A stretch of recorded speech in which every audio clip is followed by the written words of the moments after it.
Welcome guys, welcome. I'm assuming the stream is up. I should check it. I should always check it. I will check it. Bear with me.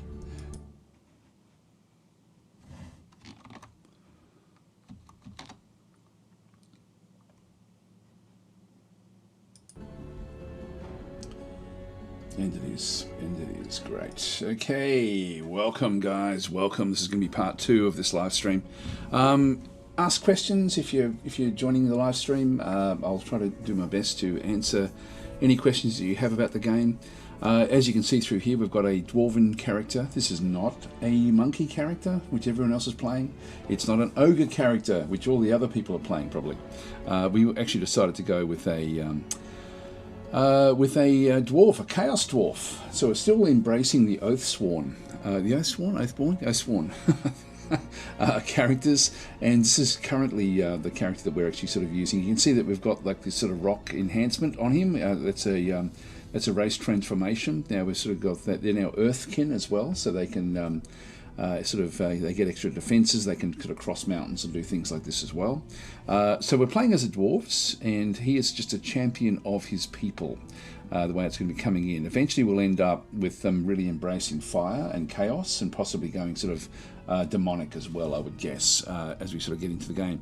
We're about 25 turns in, I think, but let's just go and continue and see where we are. God, this game just gets better and better and better, you know, like it's even just the base game. Right, so we've got our faction, our group in through there. There he is there. So this is the army of Dvalin. Dvalin Brandguard is the ruler. And you can see we've got a few injuries with different forces that have sort of come through.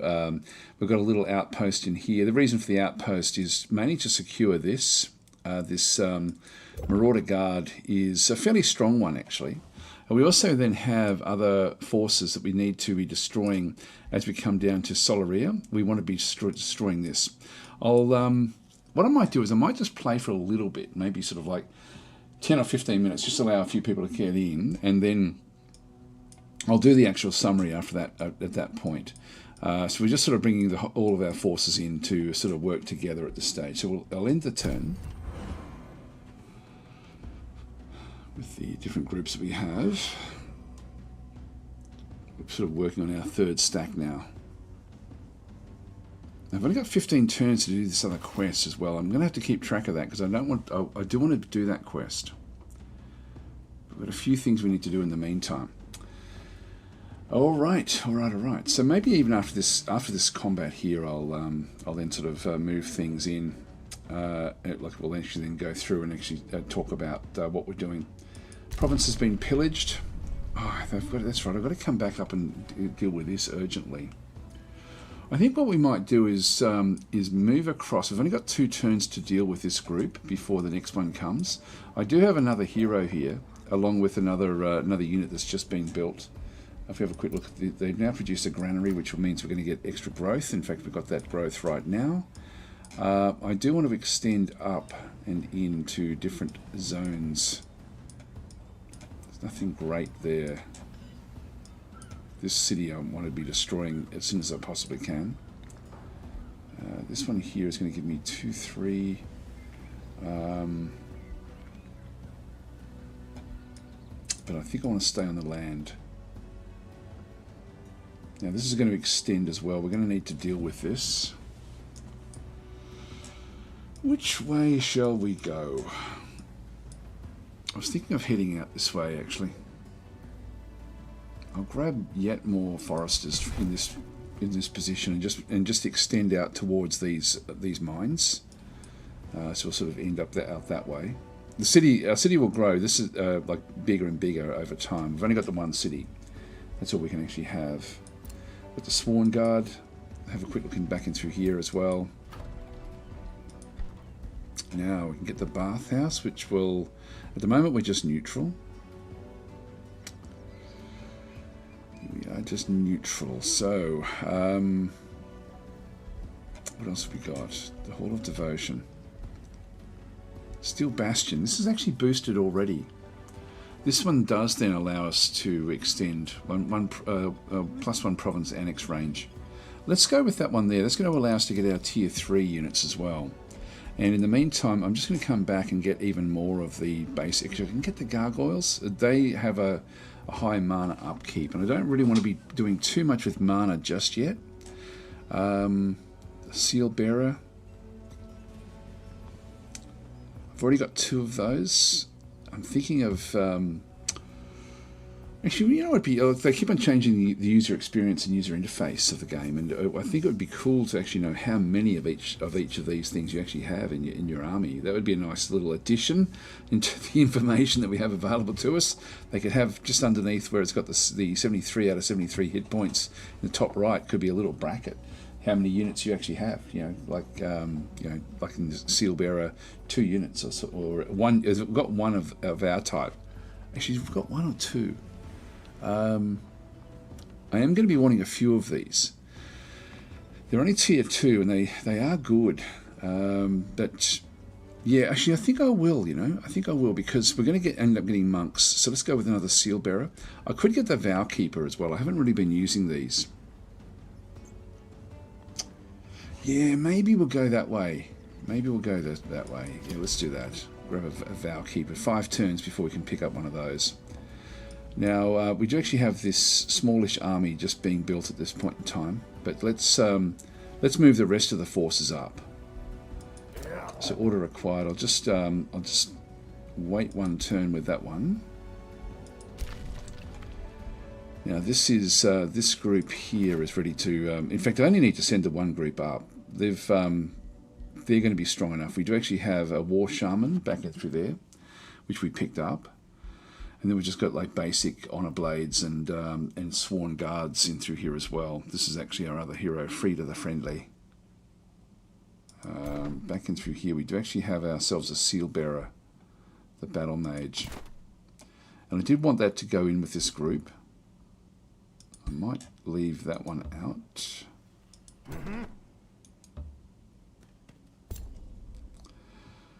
Enter. And then start to move back. Can they get there in 2? Yeah, they can get to there. So we'll start to come back through this area with this particular group. That will do.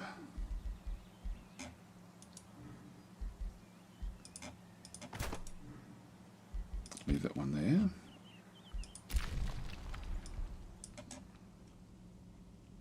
And look, I will actually get this one up as well. And, I can just walk in with the others. All right, that is good. Now Tavalin is actually just healing up, so I'm just going to leave him where he is. I don't need to really worry about that. I do want this ore, but we'll wait until we actually can deal with it. So let's just stay where we are there as well. This is our scout. Now we've already been underground. No, we haven't. Not much. Oh, and this is okay. Altlandris is the this is the capital. So just underneath there, we can now see enough of this area without going into his territory. That is the capital of one of the players. This one through here, another dwarf by the looks of things. So as you know, the Arcane Molemen ruled by a dwarf, so a dwarven wizard. So anyway, let's just not worry about going underneath there. But at least we now know where they are. So that's been located. Awesome. This is the top of the map. And we've got a small monster den back through there. They're awake, so they'll be starting to spawn. But that's a fair way away from our territory. Like we're all the way down in here. And we'll slowly sort of build up. This is our territory in here. We'll slowly build up and become more and more powerful over time. Let's end our turn here. And we'll set these ruins up to be repaired.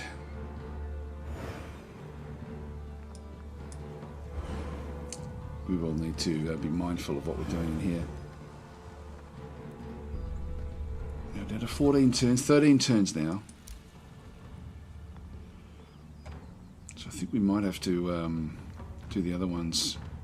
I can't repair while we've got hostiles in the domain.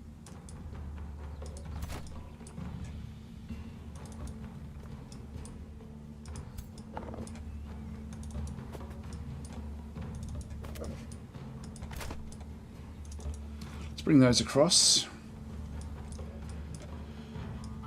And we'll just get these to go in and do the attack. Now, this is a safe attack. It's going to be fairly easy. I'll just auto battle this one.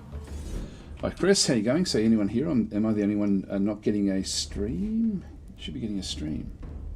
Anyone not getting a stream? Chris, what is going on here? Hang on. Just let me double check. Going to YouTube. We've got 7 viewers, 9 viewers at the moment. Are you guys, is anyone else seeing it? Oh, error, hang on.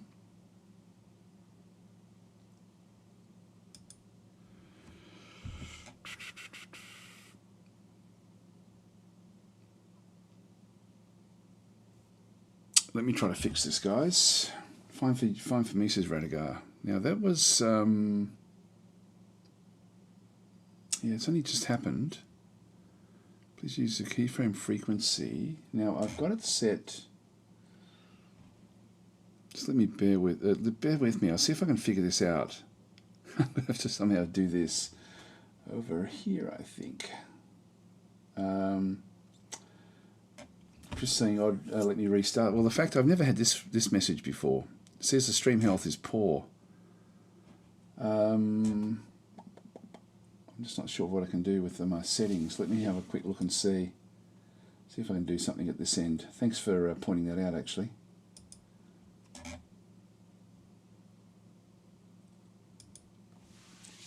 I will try to do what it says. I'll just see if this works.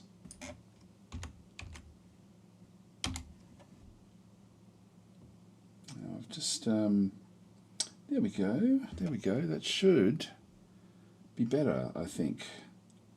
So I've just noticed on my OBS it's now gone up to 6,000 kilobits per second, which is working. That's funny. I wonder why I did that before. Just let me go back in and have a quick look at it again. Output. I don't know why it was so low in the first place. It's my ad blocker working now. Well, I did just change everything as well. Oh, not everything. I changed the bitrate and the encoder and made it sort of, a more acceptable number. Yeah, weird. So please, now it's got it again. Please use a keyframe. Oh, here we go. I'll just do all this stuff it's asking me to do while I've got it all open. So it's saying use a keyframe interval of 4 seconds or less. Now I've got it set to 0.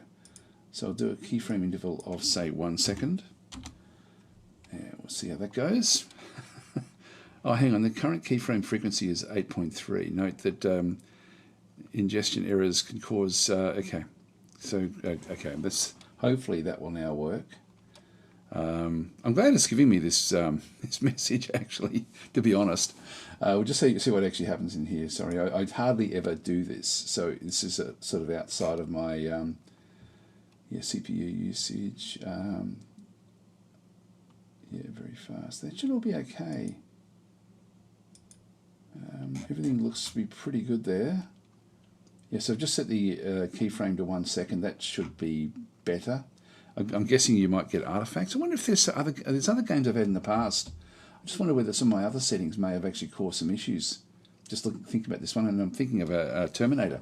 The Terminator game, which is a great game, but I haven't been able to really play it because of the what comes through for everyone. Anyway, I think that's hopefully going to do the job.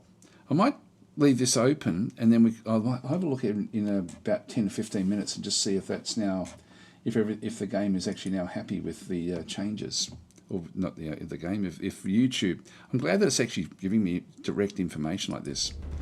In the meantime, I'm just going to quickly go and turn my air conditioner on. I'll be right back.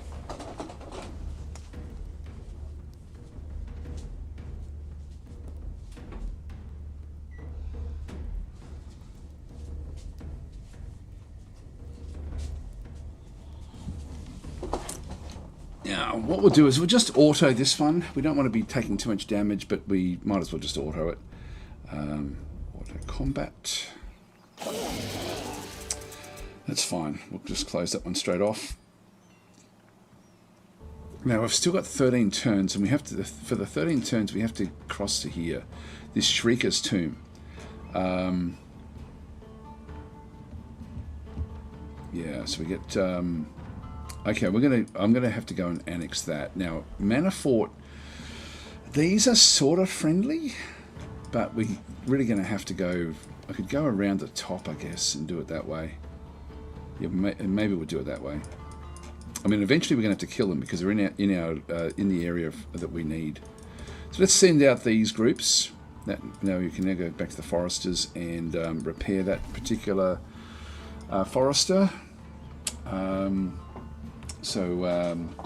right. So yeah, I think it was me, not you, Chris. Okay. So anyway, that's been done. We'll just go back across. Mantra of Purification has now been... This is a healing spell. And we'll select new research. The monk, here we go. We've got focus aim. So grants enchanted units focus aim ability, which allows a unit to make an attack that cannot miss. This is for ranged units, battle mages, etc., and support units. Now that is something that I do want to get as well, but I do want the monk, just for the fun of it. So let's go with this one. Grab the monk, so we can start recruiting them pretty soon. Now, this is a dangerous battle for us. Actually, no, it's only 490. It's a low-risk battle. Let's just do a quick save. I'm thinking we should be able to take this one out with this particular group. We've got actually mainly magic use. I've got one big shield unit there, the Stone Spirit. Yeah, let's just go for this one. So we might as well grab this while we can. Now there is a combat enchantment in through here. So every 2 turns, all non-floating and non-flying attacking units suffer 20 physical damage. That means we're going to have to sort of race in fairly quickly with our group. So we can't hold back.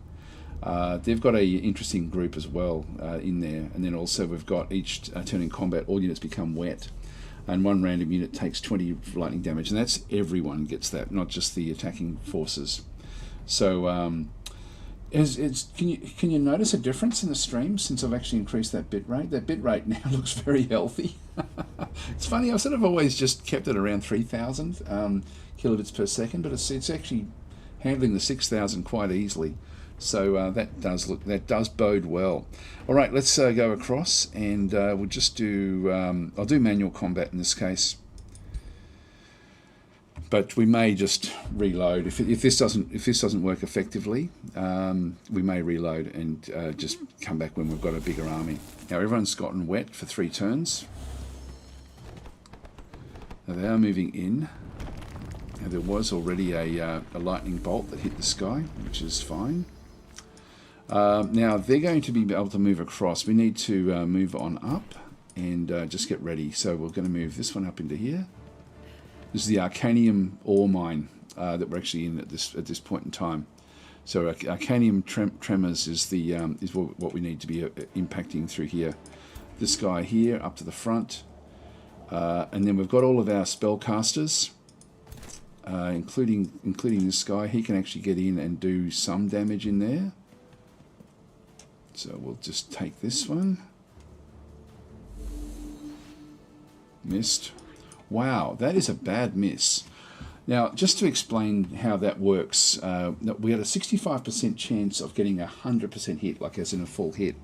We have another plus 25% on top of that, which is the chance to actually do a grazing hit, which is sort of like half damage. But we actually didn't roll enough to do anything at all. So if we ever look at the battle log through here, we'll see that he actually then. He needed a 35, but you subtract 25 from that as well. We needed a 10, and we rolled a 1 out of 100. So we needed a 10 to get the graze, 35 to get the full hit. But anyway, that's sort of how that one works. That's another area that I think that they've got to find a way in the user experience and user interface of the game to be able to make it so that players actually understand what's going on there. It's an interesting sort of way of it sort of then working. Yeah, roll to hit 1. Yep, needed 35. Okay, that's going to be okay. I'll just move that one back down again. But yeah, it's a funny one. Now, 1, 2, 3, 4, 5, 6. Well, what I'm going to do here is I'm just going to go and move across, just so we can sort of do the next attacks. These guys here can only move into the front at this point in time. But then following this, they can bounce into that area there. which that one will. He'll get in behind. So with that in mind, let's move this one up to, well actually in fact if I move that one to there, it blocks him from getting there. That one can also only get to there, but otherwise just out in front. And that one can't really get anywhere either. So I'm going to have a, if I move that one to there, I do then block it from getting in there. I hope that all makes sense. And then we've got these guys, which at the moment can't really do much, but they will be able to next turn. So I'm going to separate these because the gargoyles will come after them. So I'm just going to go and separate those a little bit, and then we'll figure out what to do with them afterwards. Okay. So we'll just go and end our turn here.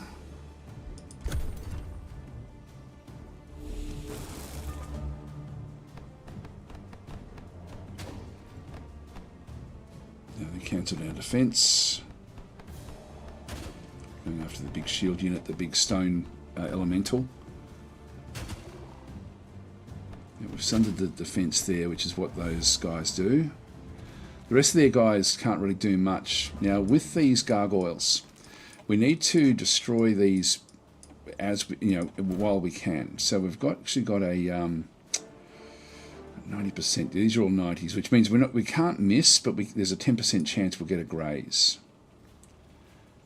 Now these also have 65% back and through there, which is fairly good. We also then have the resonance seal, which is 100% chance to hit. This I'm sort of half thinking the 65 is actually going to be better for me. This one here has got a quake, so enemy units in a 2 hex radius sustain damage, and it does enter defensive mode. We also then have this immobilizing phase, so unit teleports, but we won't use that. Let's just do do this one here. So all of the units will take a little bit of damage with this particular one, and he then goes into a defensive mode. And actually that's immobilized all of the ones in front here. So these have now all been immobilized. Now what this actually is fantastic for us, because they're the one unit that can actually get across the back and start to do damage to our mages. But this is no longer the case. So we've got a 90% there. Let's go and take that.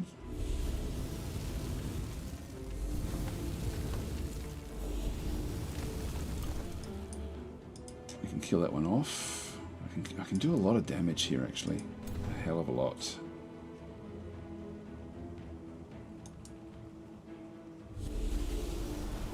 Graze.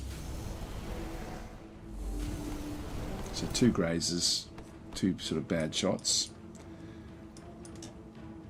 I can kill that one off with this unit.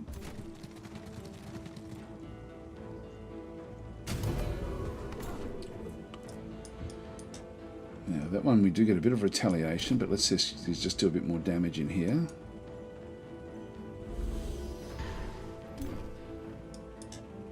I don't get the kill here. Spell casting. Now we've got Devout Radiance. Enemy units in a 1 hex radius sustain 10 spirit damage. Yeah, let's do that one. So I sort of do most of their units can then take a fair bit of damage. That will then get us the kill with the other one. That was very good, very good. Let me get the kill here now.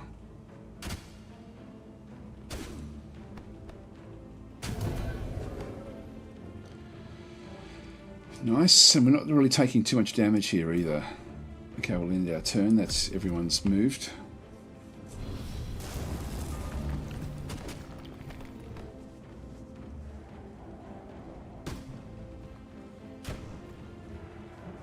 And we'll be killed.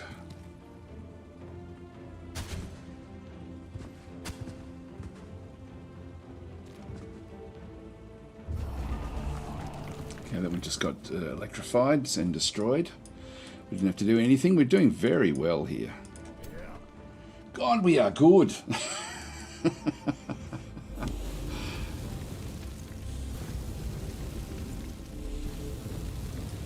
Graze. Wow, so less than 10 was to get that graze. 65%, I will take the 65, so it's only 10 that we don't get the greys. That was a critical hit. And your greys with the second hit, and the normal hit with that one there. To have a quick look at that one as well, because they've changed the rules of how these criticals then work. So there's a roll, as it doesn't show us what we do through there. Yeah, roll to hit critical. So it actually ends up doing like the first one through here. Actually, where does that one work? It's these last ones in through here. So roll to hit was a critical hit. So I'm not sure what the actual number is for that one there, but there is sort of like a percentage point that we end up getting, which is then going to do extra damage. So it does 19 because it's critical rather than 13. A bit hard to sort of see it through there, but I'm not sure if that means it's like a... if you have a look at the actual unit, I haven't actually done a deep dive into how those numbers now work. It used to just be that, like you can see that we're very, very happy here. A critical hit chance is 20%. So I think it's an extra roll. I think they roll that one to see if is it a critical. If it's a critical, they don't roll the actual number, and so it's so there's the first roll is to see if it's a critical hit, in which case it just is a hit, an automatic hit. Which can be very, very valuable if you end up really milking that. If you can get up to like a 50-50 thing with critical hits, it can be like you can have extremely like poor results. Like again, this one here is we're looking at actually recent morale changes. Okay, so we don't actually have, in this case we're not getting any critical hit chances, so we don't actually have that one. I'll smash that one behind. Now we also have this one here which can come in and do the immobilizing phase. So it teleports the target hex and deals damage to adjacent enemy units. If I teleport into here, that's going to do a bit of damage to everyone. So let's just go and do that. So a little bit of damage. They all resisted the immobilization. We should be able to kill that one off with other means. And so I'll just go and kill this group off. That polearm. These are getting ready to run now. What else have we got left? Next unit. This one here.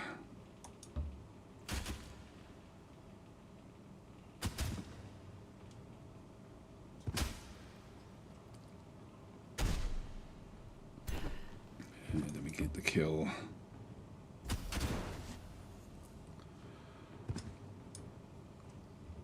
And we'll just end our turn. I won't bother with anything else at this stage. It's now going to run. It's one of the gargoyles. Do you want to claim victory and win the battle immediately? You might as well. Might as well. So we now have our Arcanium ore as well, and we just want these guys to heal up a little bit while all that's happening. So we'll just go and close that one off. And we get a Contaminated Giant's Bane, which is a defender weapon. Giant Slayer combo, yeah, let's not worry about that one. And we get production as well, so we'll take the reward. Arcanium ore has now been acquired. Great, that's our first actual ore. So in this case, we can this one here unlocks infusions in the item forge related to physical damage, physical defense, and knockback. So unique global effects. So hurries recruitment of units is 25% cheaper. So we can actually now buy our units faster if we wanted to sort of get a bit faster army. Let's just go back into here. Again, we just want to stay where we are. So let's just do exactly that. Stay there while we heal up inside our territory. Back out through here. Now we don't really need to be looking at that. So let's just move down. Just keep on scouting. Now, before we end our turn, I think I will actually hurry things along. We've got good money, so why not? Let's just go across into the recruitment. And so this is now a little bit cheaper than what it would have been. So 144 to bring that one across. And in the meantime, we'll go and grab I might grab another Sworn Guard. Actually, no, I won't. No, I won't. We'll grab a seal bearer as well, just to sort of supplement the because we're going to get monks fairly soon. In 4 turns we'll be able to start to recruit monks, and I do want to just give them a bit of a go. So we've got the Vow Keeper that's going to then join up with the other group, this one here. So they've now been merged in, and then we can start to just move across and then get this quest out of the way. So we've got 4 turns with the thunderstorms with the Colossus Moon. I'll just end our turn there. Okay, so Sizzler saying I had like 100% critical hit with one of my dragon builds in the old hero system. Extremely potent when you can also when you also had gilded on crits. Yes. Yeah, that would be. I didn't know I could get to 100. I thought there was like a limit, even in the old system. Spell's ready to cast. No, we don't want to do anything there. We'll just close that one off. So you've a trade proposal. This one is wanting to be fairly fairly comfortable. Province claiming pact. I'm going to go it's a deal at this stage. Like they're a little distance away from us. Let's go back. I don't want to be upsetting him as such. He's sort of happy for us to do what we have to do. Now to move across to there, I have to go right through the middle of their territory.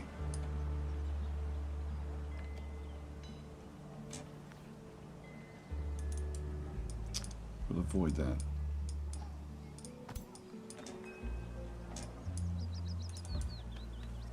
Get on that road. Okay, this one in here. Pretty much healed right up now.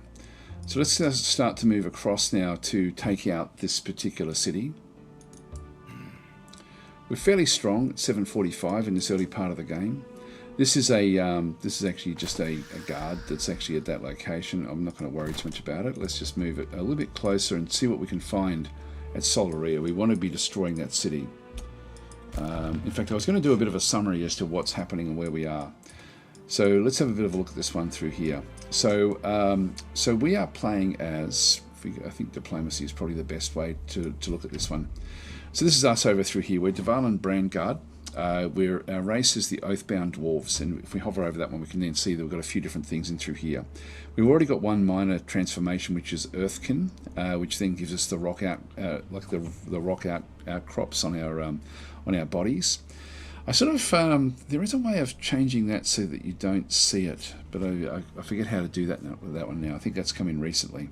And so we are the keeper of the Oathbound. Like this is our one that came through. We've already actually destroyed another Oathbound Dwarfkin group and sort of taken their city and destroyed it. Traits are we are tough, so we end up with +2 defense. We're hardy, get +8 hit points, and we also have inner fire. So we're sort of making like a bit of a chaos dwarf build. Was the thought process, and so these. So melee attackers sustain fire damage, and the effect is +3 fire resistance as well. So and the melee attackers sustain 3 fire damage when they attack us. We're oath sworn, which means we have higher draft income, and we swear devotion to the oath that guides their people. In our case, it's strife. And so with strife, there's 3 of them.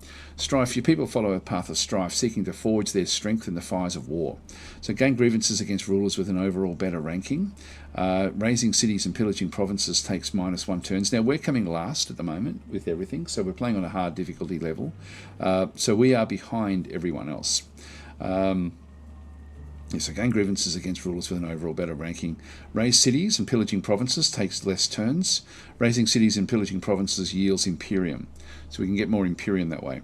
Cult units have Warrior's Soul, which is, if I can hover over that one, is a something where we end up doing, so base attacks deal extra damage when the attacker is not outnumbered, based on the, so while we've got more like more low-level creatures, like units, all of our base attacks end up doing extra fire damage. Now, at the moment, we are a devotee. We're doing very, very well with the actual with the devotion, and so we're getting +4 fire damage as a bonus. So that's a sort of like a new aspect. You can see there, devotee +4. I'll show you that in just a minute. You become stronger as you gain devotion on the Oath of Strife. Yeah, so the devotion, again, back up through there. You can see up there, devotion reflects how devoted you are to its oath your empire is based on. So devotion influences the strength to harmonize, nobility, and warrior soul, which is the one that we've got. And it does increase the city stability in our cities, which is going to be important. So that's sort of where we are. So we're in that between 70 and 119 in the devotee. Paragon between 120 and 130 will then mean that we get the biggest bonus we can actually have. So we've got that one through there. Now the devotion, just to have a quick look up through here, we're a devotee back up in this side. So to talk about how the way this one works, if you're playing as an Oathbound, you then get this extra little resource area. So at the moment, as a devotee, and we're at 74 at the moment, so as a devotee we end up getting, like cities have +20 city stability, and warrior soul we're doing +4 fire damage. We gain devotion by, first of all, entering wars. We get 15 by entering wars. Raising a city, we get +10. Not allowing units to rout in events. This is actually not, like at the end there when that last combat ran away, that's not what it means. It means like when we start a fight, you know how you can outnumber a group? If we don't want to just say, run away, we're going to always fight and kill them. So not allowing units to rout in events. Winning combat with lower army power is +4. Winning combat with higher army power, which is the way I would like to, you try to play that way if you can, is only +2, but we've been doing a fair few of those. Now we lose devotion by entering an alliance, entering a truce, entering a defensive pact, making a pact of vassalage, or losing an own city. So anything to do with diplomacy, sort of, up until a certain point, we have to be careful of, because we lose a lot of devotion by doing that one. Our recent devotion changes, so battle won while having the highest army power. You can see there it's pretty much all been those. We did enter a war, so we've got +15 there. That was against one of the, it's against that city that we just saw there before. So we've been slowly sort of picking up our devotion over time. We are also, when we have a look at back in through here, the culture is that one there, but then we chose to supplement the strife, where we sort of get all of those different things for destroying cities and raising cities. We went with chosen destroyers, which works in incredibly well with that one. So they are warmongers and destroyers, choosing violence over diplomacy anytime they can. So raising cities grants a permanent +40 gold, +40 mana, and +40 knowledge income. You cannot obtain new cities, and conquered cities can only be raised. That's the only thing we can do. So we only have one city for the whole game, which makes life difficult, but the more cities we can destroy, the more income we get. And that's really the key for us, is to destroy as many cities as possible. If we find a city that, like an independent city, we've got to try to kill that off fairly quickly. So suffer -300 relations with all free cities, and -300 empire relations with all the other empires. We start off with evil alignment. So that's actually the perfect addition. This is a Pantheon unlock to get this one, but this was the perfect addition, the perfect setup for this Strife Oathsworn. And then we also picked up Runesmiths, which was we rolled the dice to get this one. And so these are legendary smiths weaving magic into their finely crafted creations through enchantments. So unit enchantment research costs 40% less to unlock, and unit enchantments cost 30% less to upkeep, which means that we should be able to then have, as we sort of start to get the different, like the Earthkin, actually the Earthkin we don't pay for, but there are other ones that, like we've got obsidian weapons, for example, on our units. We pay less upkeep for that. So ultimately we're going to not have to pay as much in mana because we're the runesmiths as well. So anyway, that's sort of how we set that one up. And we got the one throne city, which is Strictlet, and devotion is devotee at this point in time. No wars at the moment with anyone. So actually, no, this one over through here, Skogan Voss. It's got a defensive pact up in through here, but he's at war with, I think it's his brother, Jarlan Voss. This is actually one of the setups that we actually end up having. So Jarlan Voss is very evil. That's interesting. But this one, Skogan Voss, is also evil. He likes us. The others don't like us. So we want to stay with him, as you know, for a fair while. So we've come across a lot of these. Zatavia World Shaper is one that we do want to be destroying. So we will be wanting to destroy her for the simple reason that she's pretty much in our way, back over here. In fact, that's her right there. 576, plus they've got another 360 there.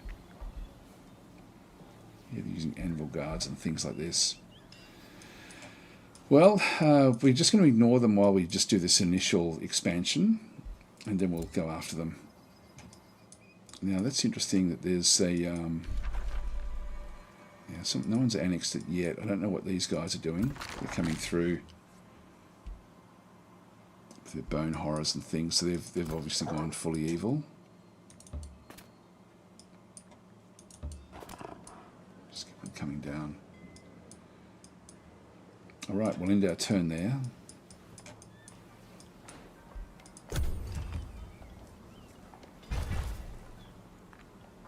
Yeah, we can get on the oceans, but they've set this city up right next to ours, and I don't like that.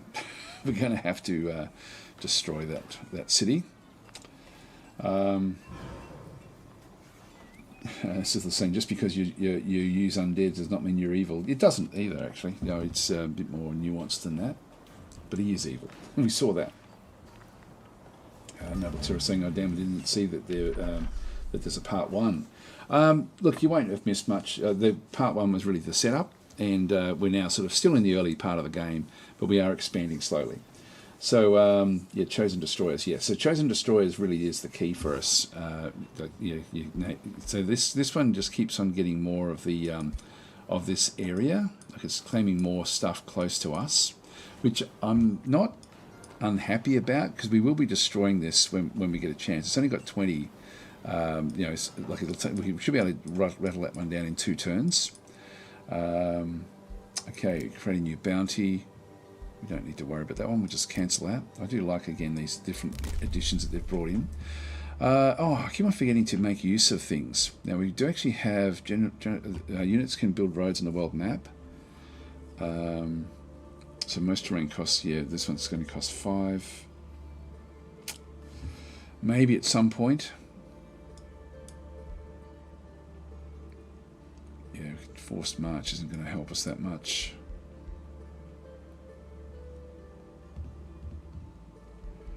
This stage, I don't need those. I've picked up all the Materium ones.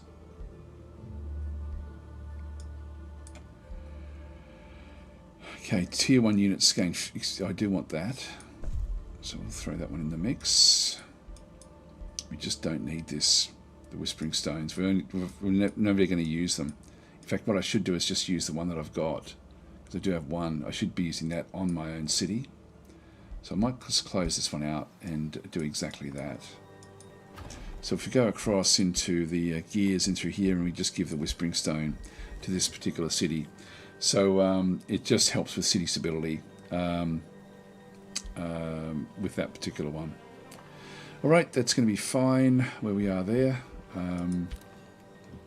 Need to, while we're here, go to another one of these. Got the Hall of Devotion, which will give me draft and gold. Stone walls, which should also be useful, but that's 7 turns. Palace of Vows. Actually, if we get the Wizard Tower, I might get this one now. Now that we've got the Arcanium ore, I can then start to end up getting other, like the Item Forge and things like this. Ultimately.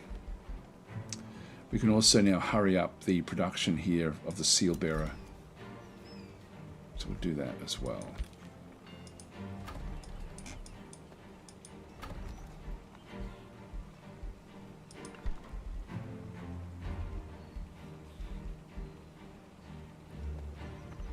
How'd that not work?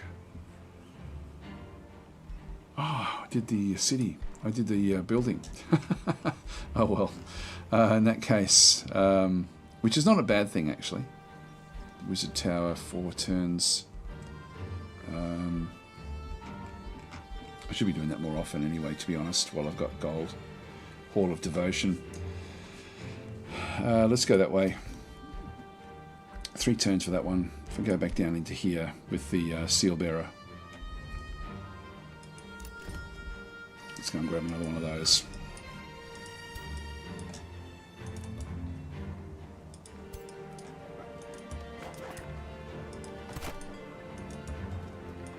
So move them across the top.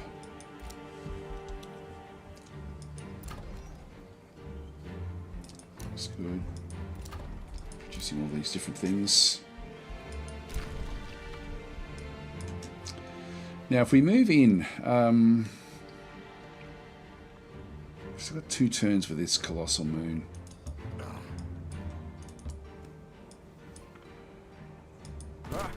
Only 360 with that group. I think I'll stay back where I am right here. Actually, what we will do is just maybe move to here and we'll just pillage this. So it's just sort of, we'll cause a bit of a nuisance while we wait for the other armies to come back. So we'll start to really decimate what's in here. It all helps.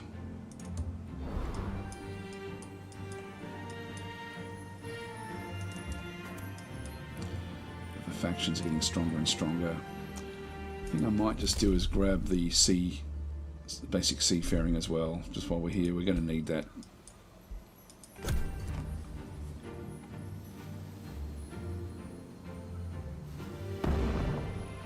Something's happened down there. Oh, that was, oh no, Pirate Cove is still there. I thought they must have gone and destroyed that. Aha, here they come.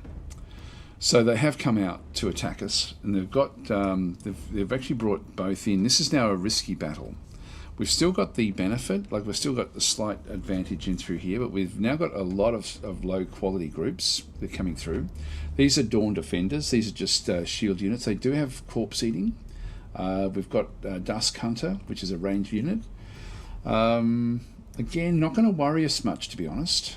That's all we've got. It's all we're dealing with. It's just level 1 units, tier 1 units all the way across. Yeah, I like our chances here.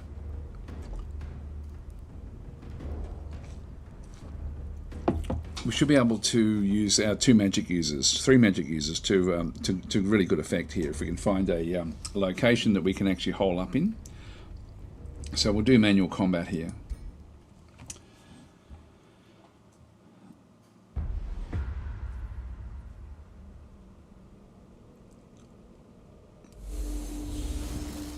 Now there's going to be this shock coming in every 2 turns, the lightning damage. Actually, no, every turn there's 20 lightning damage coming in. Now we have 50 casting points. That's something we're going to have to try to manage as well for healing. We do have, I'm looking for choke points now in terms of what we've got on the ground. So we've got 1, 2, 3 there is good. There's 2 there.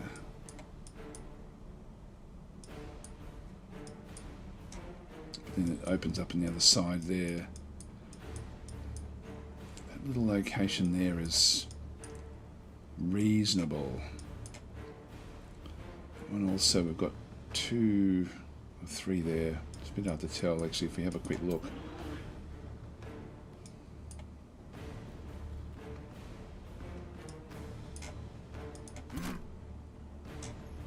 Yeah, that does open up to 3. That opens up to 3 there as well. I think this one here is the way. Let's move them across to form the group of 3 back over this other side.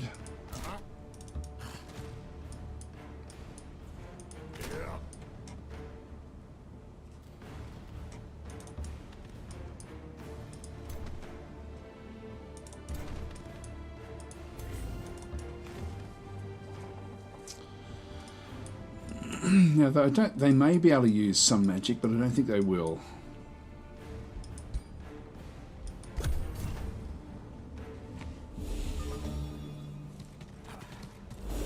Because they're shield units, they don't do a hell of a lot of damage when they do actual damage.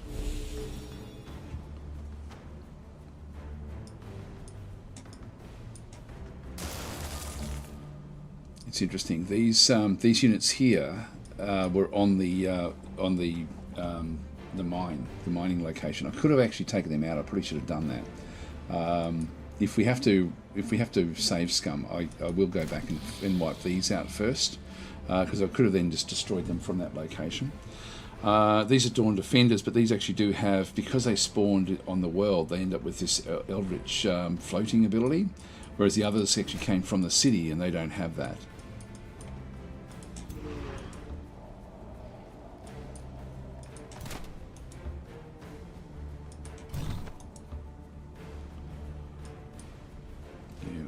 Yeah, our main guy got shocked there.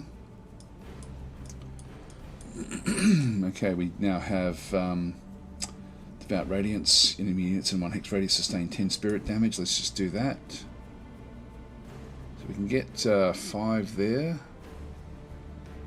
5 there. It's probably more of those range units. 1, 2, 3, 4, 5. Yeah, let's just do that.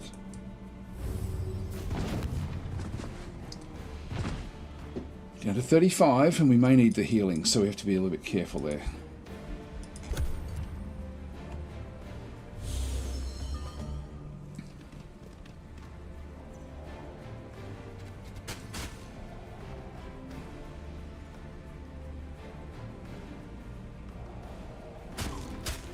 Hardly any damage.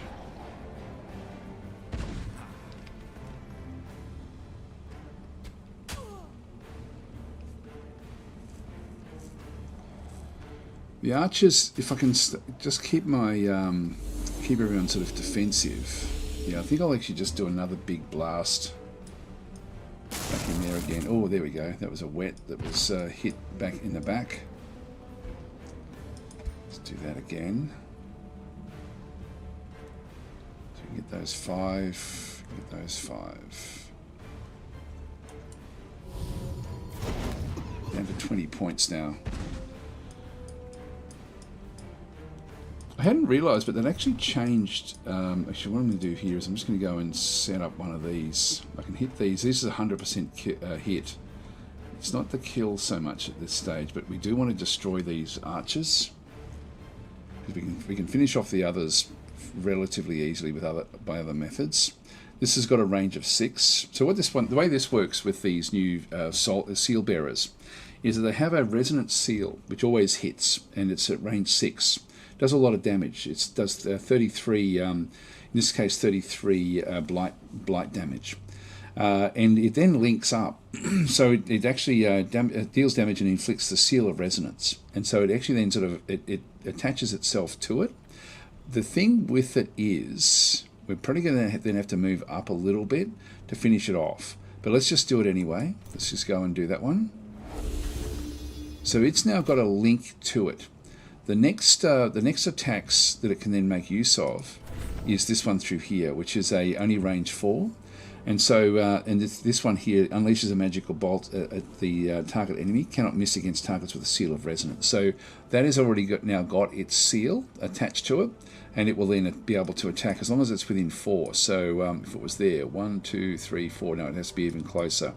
So I don't really, in that case, I won't move up. We'll just go and do another one of these at a later date. So we'll find other targets.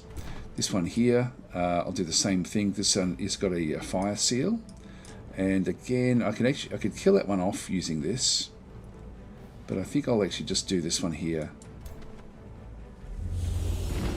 And that one is going to be close enough for us to finish that one off. So if I move this group up, yeah, I might start this process. If we do this, it still won't matter much.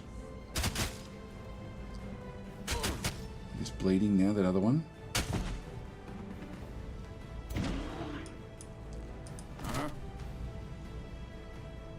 And let's do it this one here. I'll just hit this one.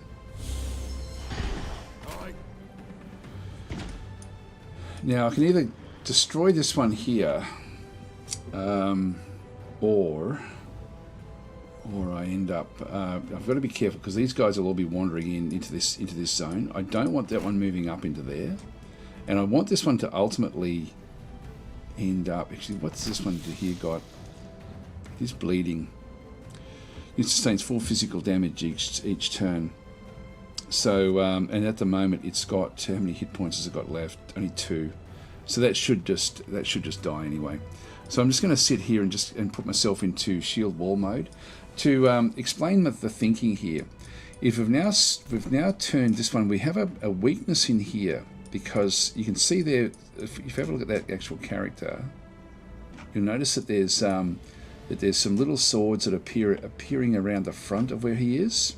So he's actually protecting this zone in here. This is actually inside his zone of control, but this one's not, which means that anyone that goes into that area and attacks from anywhere from that angle back there towards him is going to get flanking attacks, which means that they're going to do extra damage.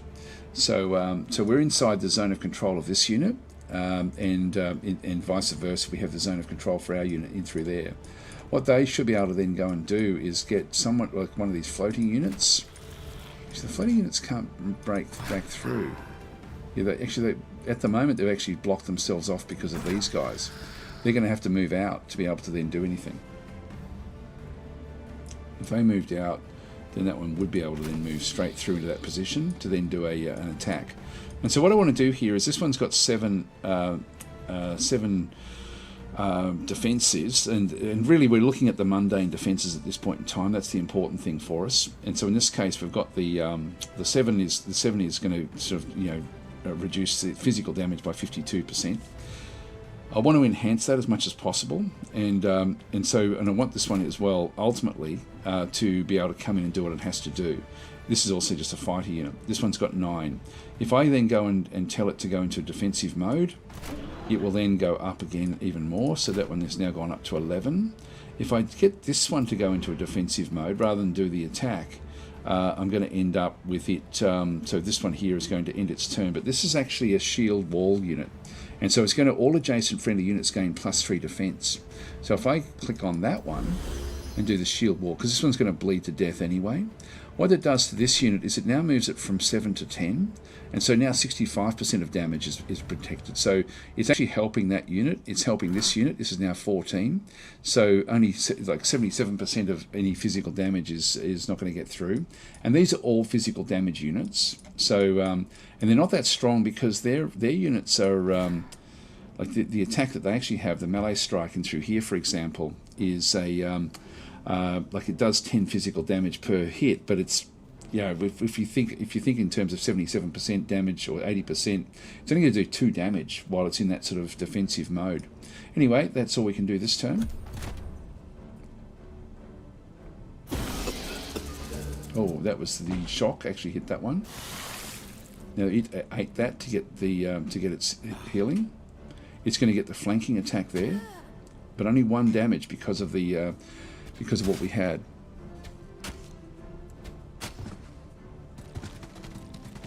Yep, gets in to try to do more damage, but again, it's not terrible.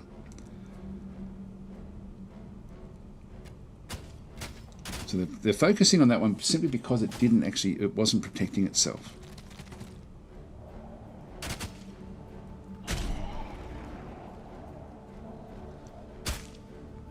Oh, that one actually managed to heal itself a little bit. So it didn't die with the bleeding.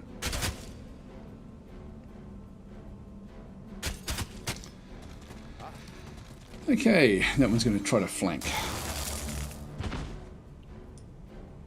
Our big guy got hit with the electrical strike. And now we can start to just do damage to all of these. Now that one there has got... I'm just going to hit this one through here, I think. Actually, I've got 50% there. I'll take this one.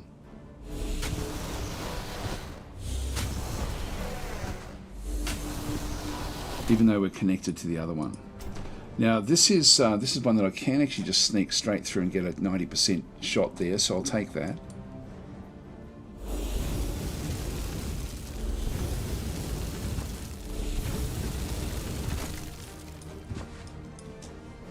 It's only a 50%. We do have a 90% there, which will get the kill.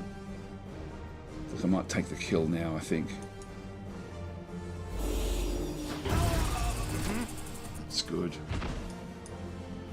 So their morale is going to start to drop now. So their morale is already they've got a fumble chance now of 20%. Our guys will start to feel a bit happier. We actually now have a critical hit chance of 20%. So if we get some criticals, that would be great. We also then have this single defensive strike, which will not kill it. I'll just do this one here.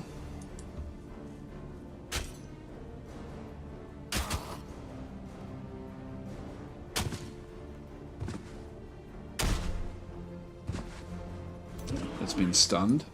So it's no longer exerts a zone of control. I'm going to... got two of them up through here. The phase goes at range 4. So 1, 2, 3, 4. I can get into there with a phase. I think I might now do this just so we can start to focus on the others. We've got 2 in here though, which we do have to sort of try to control. I can get the kill there. Yeah, I might take the kill with this one.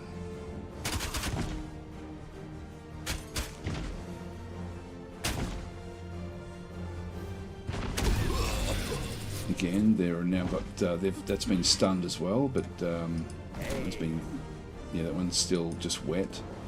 Can still do things. It'll probably actually eat that unit to get its healing back up.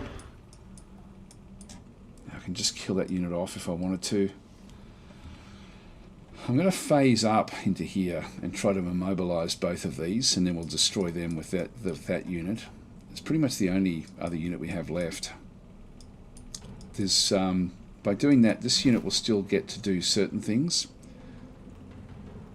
You seal the resonance with blight. I'm not going to be able to do much with that one. Let's use the phase. Now this one allows us one more move, so I can do the phase and then use the quake. So we'll do that. And they have been immobilized. In that case, we don't need to use this this quake attack. So enemy units in a 2 hex radius sustain damage, and it enters, this one enters defensive mode. But I might as well just use a single hit here against one of these. This one here will do.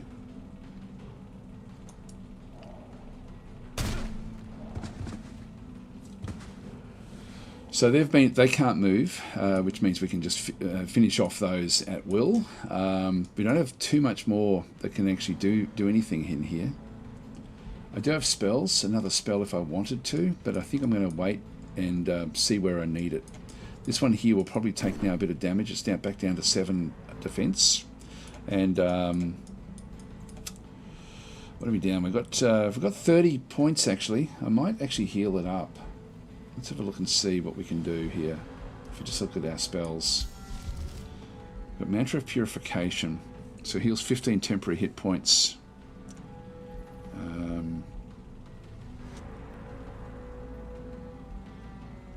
Yeah, that's the only one we've got. Yeah, I'll use that on him. There was a negative attack.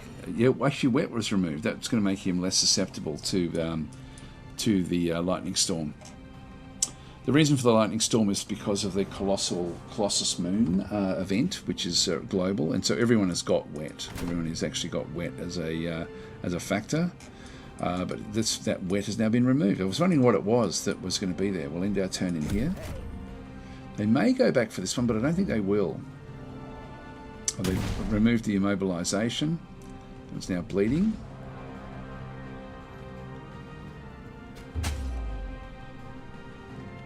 One fumbles. That one's moving back.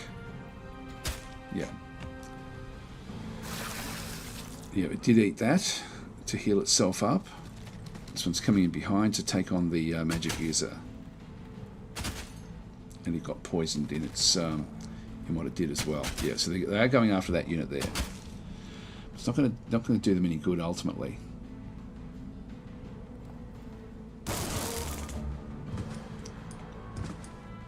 Now, stunned was removed. Who got hit then? Not sure. This guy here, I'm now going to use the quake because everyone else is around it. So that'll kill off one unit and damage the others. There we are. It's immobilized this unit. This one here is also immobilized, I think. Oh no, it's not. It's just yeah, low morale. We killed off the unit at the back. We do have to kill this unit off, and we have to still come up and help this unit as well. So let's go and hit these.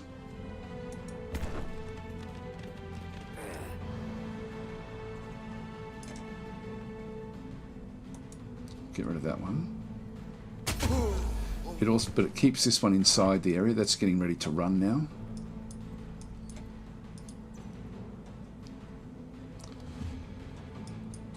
Yeah, we've got this one here, defensive strike. We don't need to worry about that one. So we're getting criticals because we're so happy. They're whistling as they work. These are hard to damage, but they don't do very much themselves. Like you can see, we've hardly taken any damage in through here. I can now move back just so we can get a couple of shots at this one here. I'll just move back to here. And I can only really use this one at this point in time. So the magic attacks here, and that's another critical, which is fantastic. And the criticals also damage their morale. Like if you have a look at his morale, you can see they're hit by a critical twice, as giving him -5. So his morale is now very low. The fumble chance very, very high. We'll kill that one off.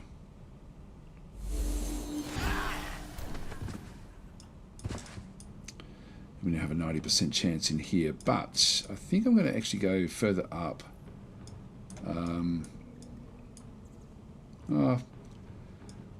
Actually, that one should be okay.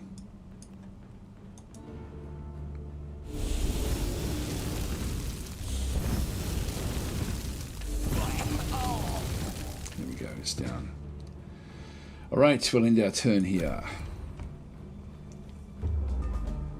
Into moving, trying to run.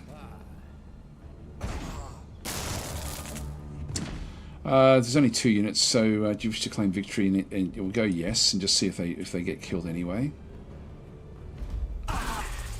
Yeah, so they can't make it back to the castle, which is fine. So that's pretty good. We've lost a bit of health in through here, which we have to be a bit careful of, but we'll close that one off because the group in the city could come after us. Juggernaut's Greaves, not great. I think I'm going to actually disenchant that. So we'll disenchant the equipment, so I don't want that. And what that does is it then gives us for when we can start to build equipment. That's what we can then go and do. With the mine ruins there, let's go and ruin these as well. Let's ruin everyone's day. So we get a bit of a boost when we do the these sorts of events. Our ruler leveled up. So this is the new system that we now have, where we have the unlocks here, but we can then get secondary unlocks in through this other side. Let's have a look and see if there's. It's more the support stuff that I really want to be getting.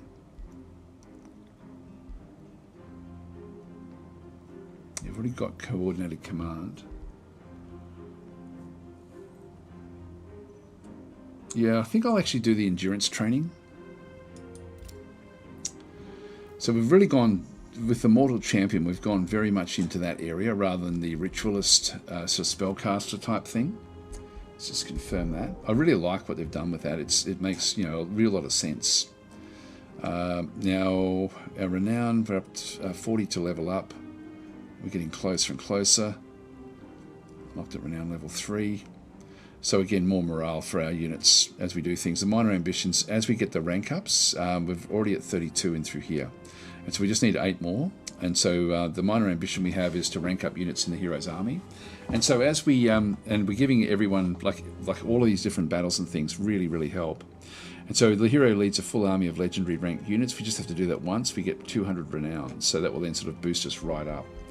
All right, that's another mechanic which has been added into the base game, which is great.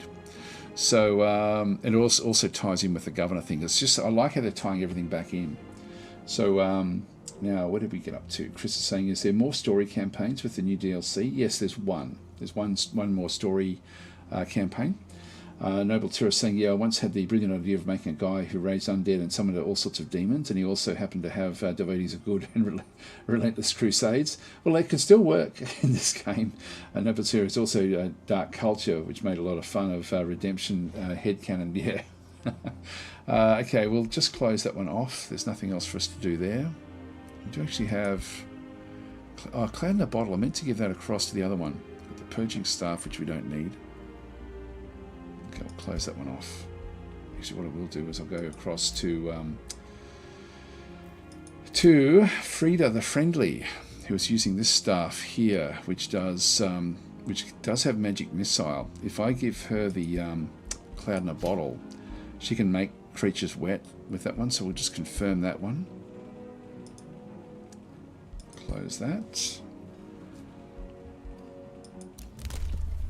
New Empire Development skill available. So this is now gain 3 gold per unit tier of the units killed in combat. Oh, this is the sort of stuff that I do need, so I'll go and grab that one. We also then have Throne City and cities that share a border gain plus 10% in all types of income. Yeah, I don't know if that affects what comes in terms of destroying things. I don't think it's worth it for us. Yeah, I don't think I'll worry about it. Then we also have Forced March.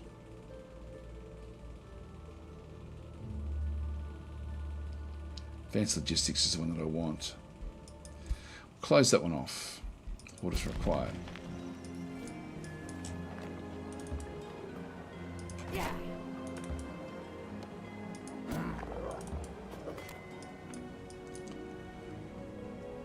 Yeah, we've only got 10 turns left.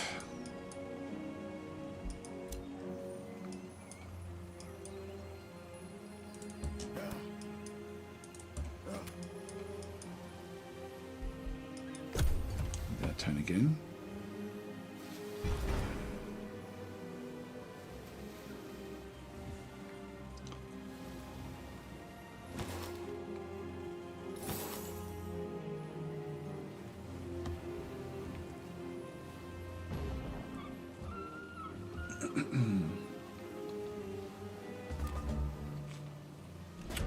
Right, Colossus Moon is now gone. So swamps didn't ever flood our domain, so we can sort of do other things if certain things happen, but they didn't, so that's fine.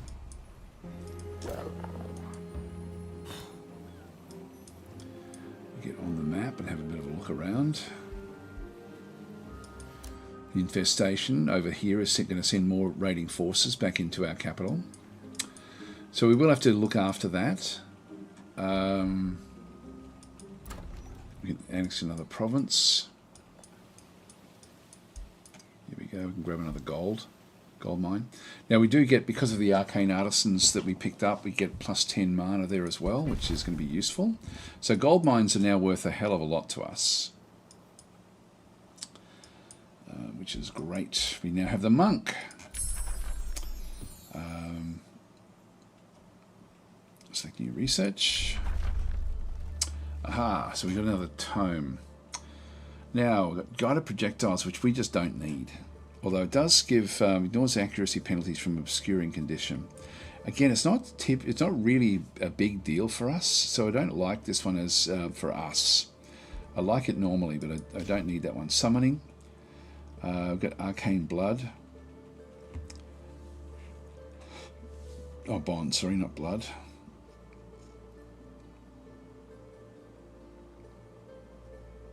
Yeah, I can't see that being a big one for us either. Revelry.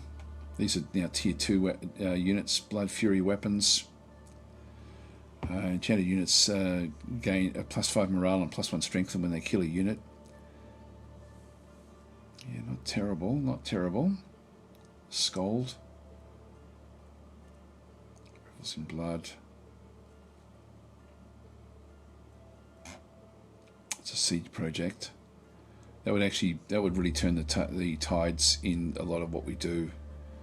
Overwhelm the target race with intense fervour. Yeah, it's not terrible either, actually. I don't mind that one. Tome of Mayhem. Mark of Misfortune, that's actually not bad. So Confusion, Insight Revolution.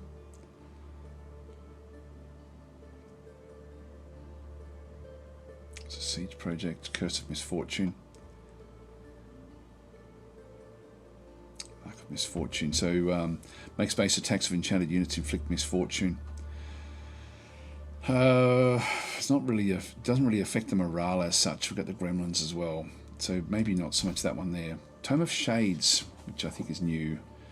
We've got Shadow Blades.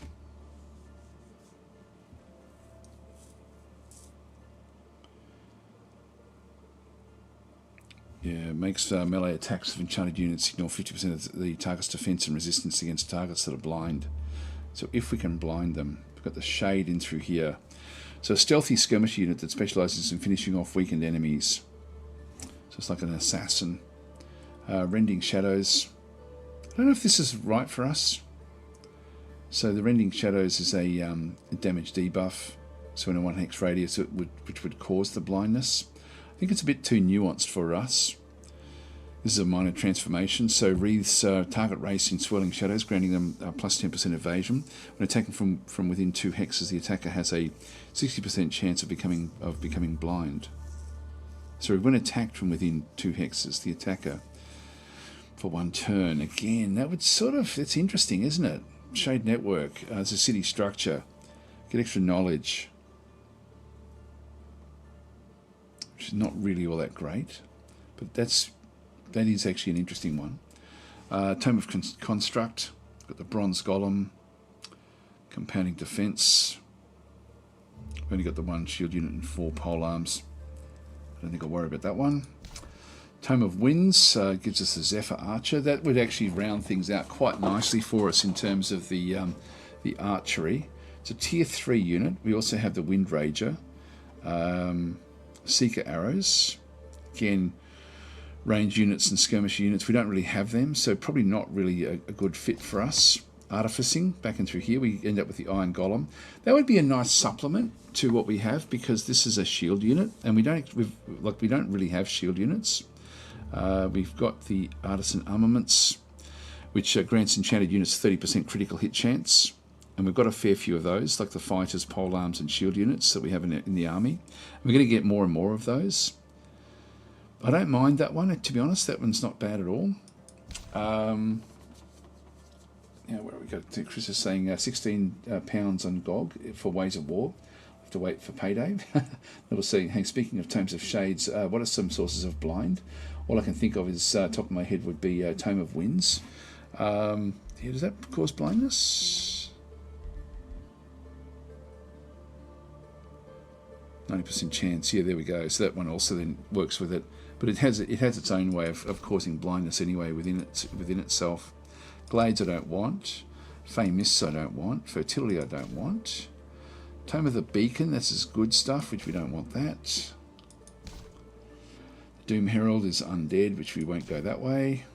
Souls is undead. Scrying.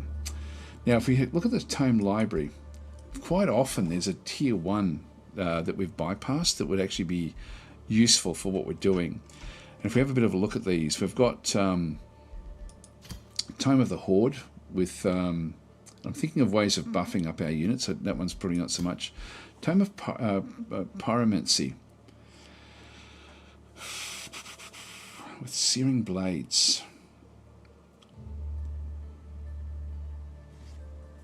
Or let's go somewhere different. I always go that way.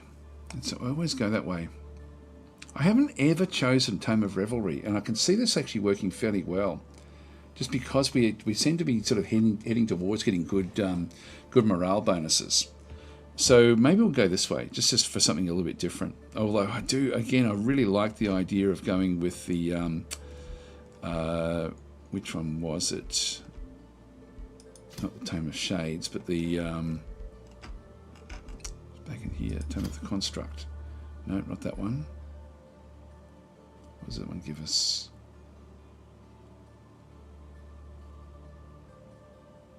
Yeah, no, nothing much there. Artificing, yeah, Tome of Artificing. We can always come back for that one. Let's go the other way, just because it's going to be a little bit a little bit more interesting. We've got Pandemonium as well, which we'll be unlocking. Let's go Tome of Revelry. I think this could be a weird little addition to what we're doing through here.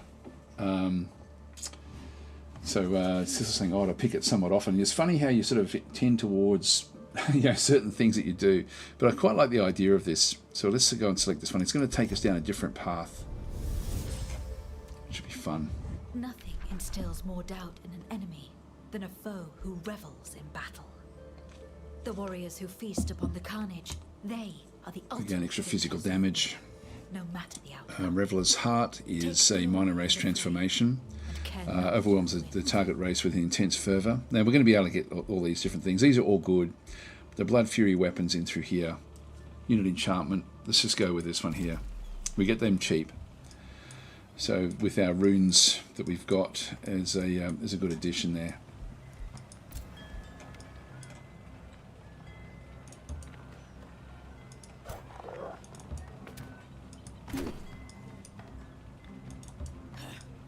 Still a turn away before we can get into this Shrieker tomb. Okay, we've got the quarry, we've got the mine ruins. We do need to heal up, so I'm just going to move back out again now and move back into our territory.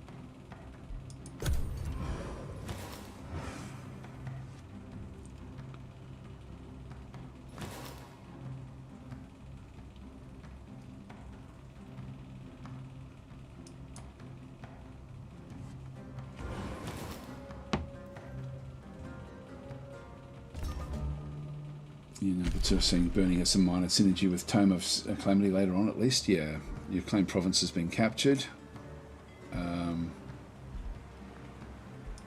So they're just getting next to us now. We'll end up destroying all of this. We have to. We've got no real choice.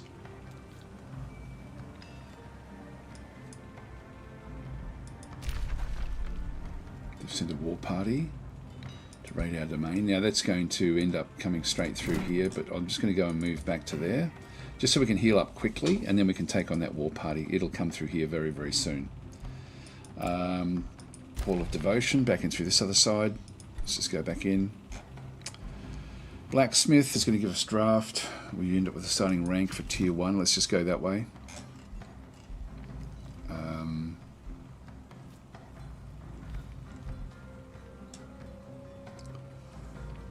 That'll do us, and then back down this way as well. Now we've got the Warbound, which is now our shock unit. Would be pretty cool, but we also have the other monks as well, and I want to get a few of these.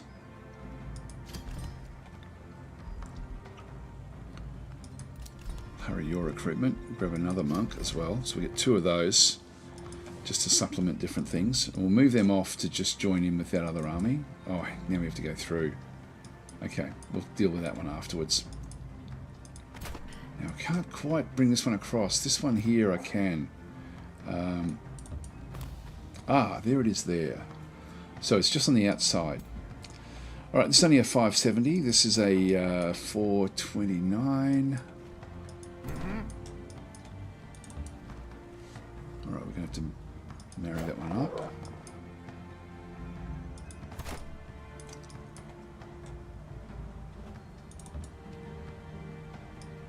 This one here is the one that's slow for us, the War Shaman. It can't cross mountains effectively. What a lightweight. We'll move.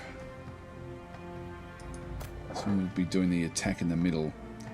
The Vow Keeper.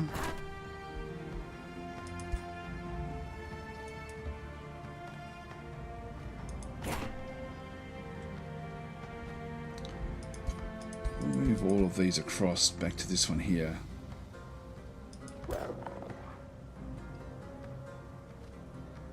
I can move up and then use Foaming the Thinker to actually still do the attack.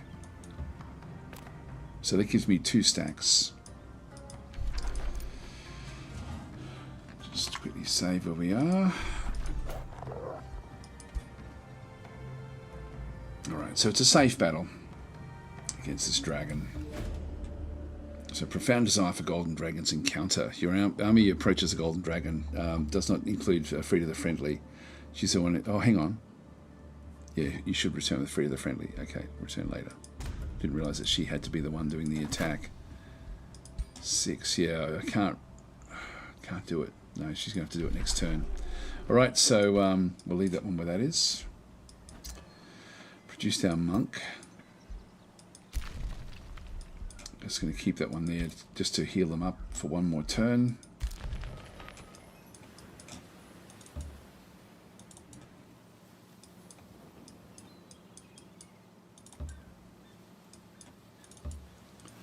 Have a look around the ocean.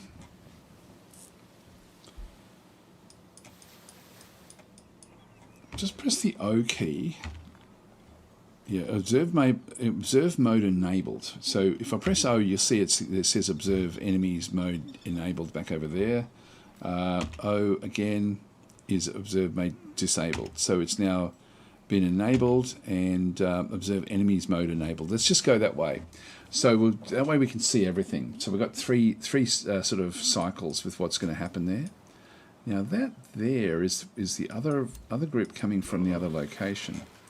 This is 844. This is a strong group. We're going to have to clean all of this stuff out. We've got a lot of work to do before we can really afford to move away. Now they're going to start to besiege this. The other one will come in and besiege this. So we'll end our turn.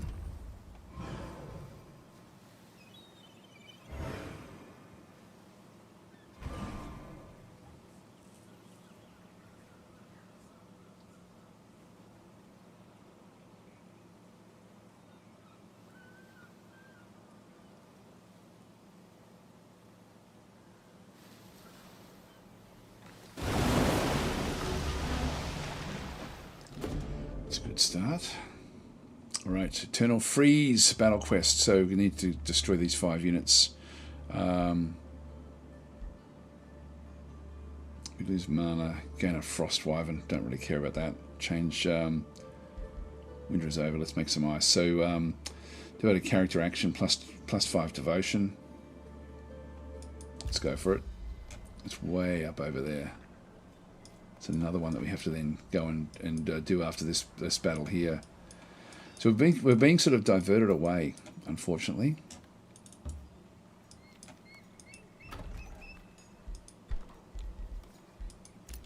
Hurry the recruitment there. We'll get a warbound as well. To be careful of the money now.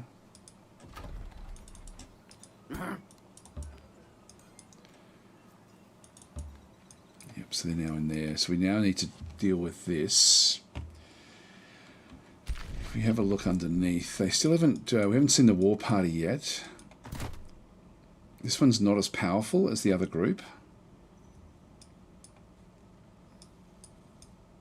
Can we deal with it? There it is. 700. Yeah, they're using, they've got Battle Mage units, Awakeners.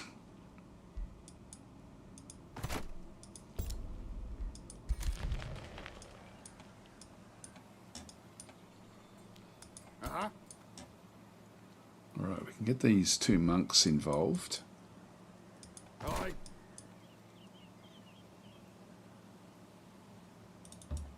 Let's bring them over there. These are all really legendary, so we've got a couple of legendary units now. Province is being pillaged. We've got 2 turns to deal with that. Spell's ready to cast. Not going to worry about it. We'll just close that one off. Got the monk.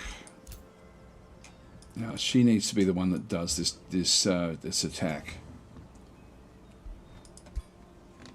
Actually, I might as well do the whole group. Just do a quick save in here. There we go. Profound desire for golden dragons. Cannot contain our excitement. There, a golden dragon it is. They really do exist. So in this case, it doesn't take long before the golden dragon catches free to the friendly scent. It turns to a facer and gets ready to charge. Take it down. I want its head on my wall. So initiate battle with the independent army. In the upcoming battle, encouraged attackers is active. Troops learn from the mighty creature's attacks. So in this case, 9 non-hero units engaged in the battle gain enough experience to rank up. So why not do that? That's the, and then we have petitions. You know, this beast trample you. Initiate battle with the independent army. Defensive defenders is active. Is that one there? So we could do that one. Troops learn. I think we'll do this one here. So we'll get all the level ups. And I'm just going to auto combat this one. It's a tier 5. It's sort of half interesting to see this one, but I think that it's going to be, we should be able to get through. If we take any damage at all, like any losses, I'll come back and replay it. Almost, but not quite. So I only had one unit that took any sort of real damage, so that was fine. We'll just close that one off. Objective completed. So Frida the Friendly has bested the golden dragons she so passionately wished to see. She sheds a single tear for the creature's fate. Blah, blah, blah, blah, blah. No one at home will ever believe me. So you gain the hero item Arachna's Skull, which is a tier 4 blight. Now that's, it gives diseased, slowed, and insanity. Blight Rebuke. It's range 8. That's not bad, is it?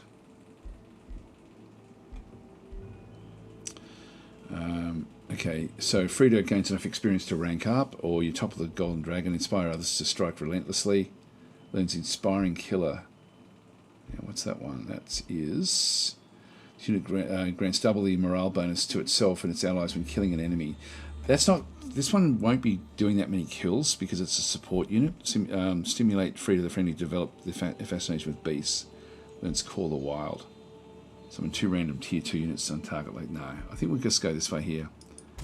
Get the experience. I like the nuance now that they've put into the quests. It's a lot more interesting. Hero leveled up. We've got 2 hero level ups. So this is Frida. She's now at level 4. Actually, we've got 2 available for her. So we can do 2 of these.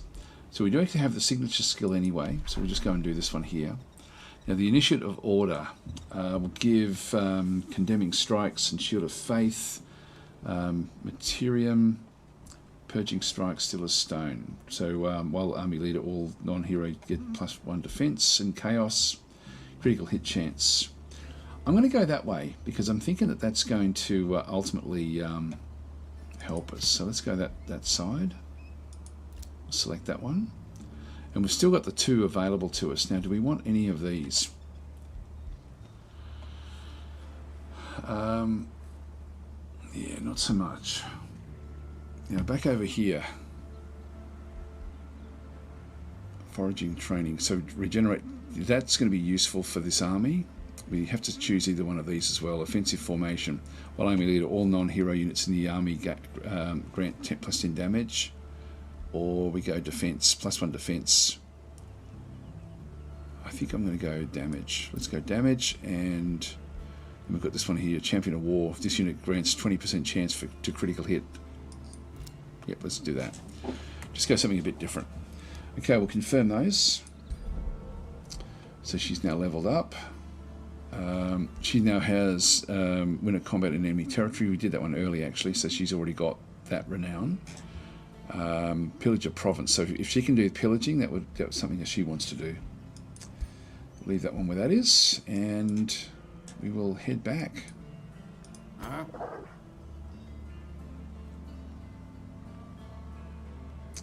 Shrieker's Tomb. It's a silver.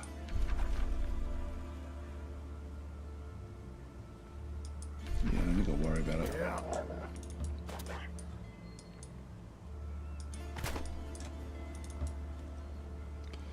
These are all. These can all walk across the top.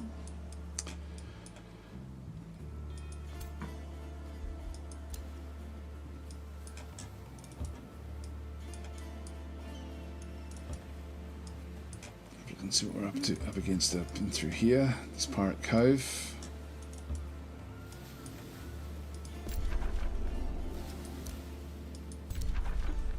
It's okay. Just leave that one there. Okay, we'll end our turn there. So this one we'll need to deal with this one next turn. We're going to have the other ones coming through as well. So I have to deal with both of these.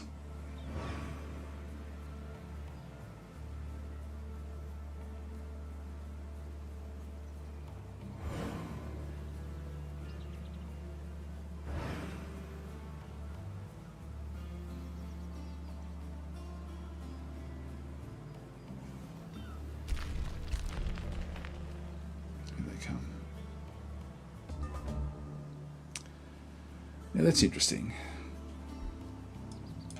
In this case, yeah, that will still support.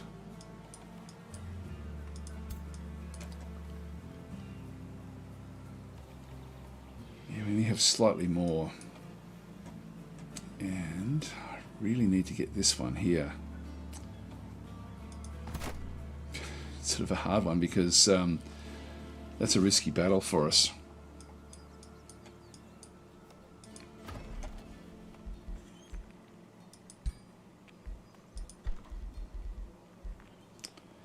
If I hurry this recruitment, let's try this. Okay, that one can reach there as well.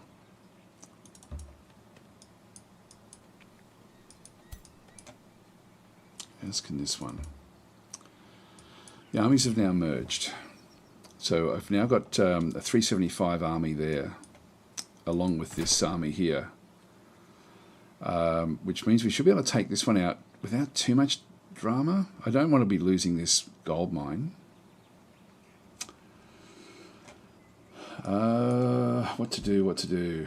We've been invaded a couple of times in through here. Bounty has been posted for the Pirate Cove. I'm not going to worry about it. I'm not going to be helping anyone else. Message received. Still happy with us.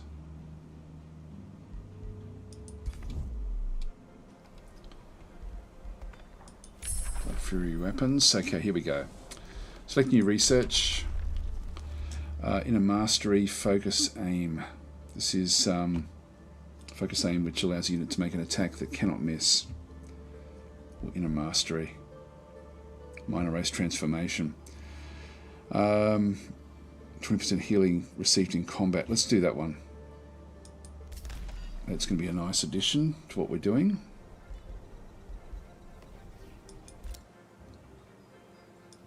Bounty has been posted. I've got these different pillages. I'll just right click on those. We know where they are. Well, I would like to move one of these groups back across.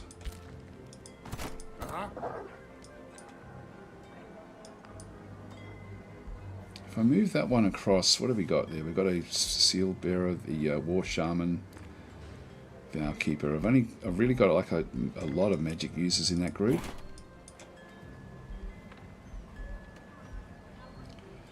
This one's ultimately more balanced. I'll move her out with those. She's already got these are already now sort of top level.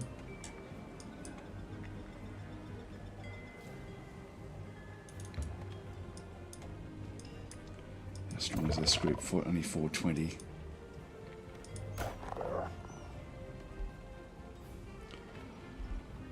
I've already got one. Yeah, we've already got one of these in there. The War Shaman is not one of ours. This is an insectoid warrior.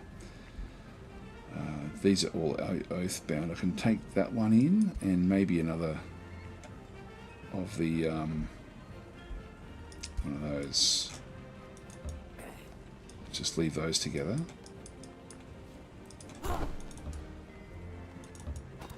We'll start to move this one around to help protect the capital. So I'll split up those two forces, move them off. Now, if I attack this one in here, we end up with both of those armies. We have a bit of an advantage now with what's going to happen there. These are two different groups. And then we can go after that one. it really depends. I don't want... This is the one that's important. But I can't do that one without having this one closer.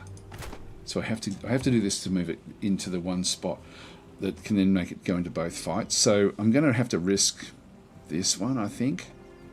I'm just going to do a quick save here, just in case we have to come out and rethink this. I don't know what that was. So, hi CB, how you going? Say hi, Does in chat. I kind of fell off Age of Wonders 4 in favour of some other titles, but they may need to give another shot, even though I didn't get all the DLCs. Yeah, the base game has changed a lot. There's a lot of user experience and user interface additions that have been added to the base game. So the new update should make the game feel fresh, even without the DLC. Yes, absolutely. Okay, let's go in and do this attack here. I will actually manually... Actually, no, I'll just auto and see how we go. If we lose too much health, I'll then do it a different way. Yeah, we can't have that. Stone Spirit gets killed. So we'll retry. So the Stone Spirit in this case, we could actually watch the replay and see what happened, but that will have moved out on its own. That's what would have happened. So we're going to retry ourselves.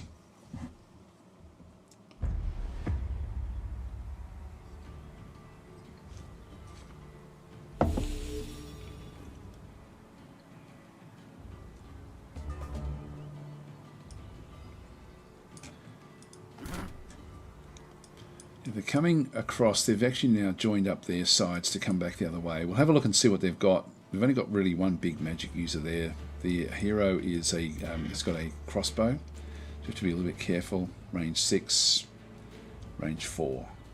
Always hits the true shot. 44 damage. That's big.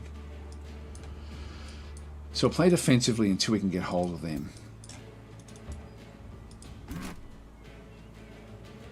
Wallbound. We'll move that one through. Looks like this will be the areas that we end up defending.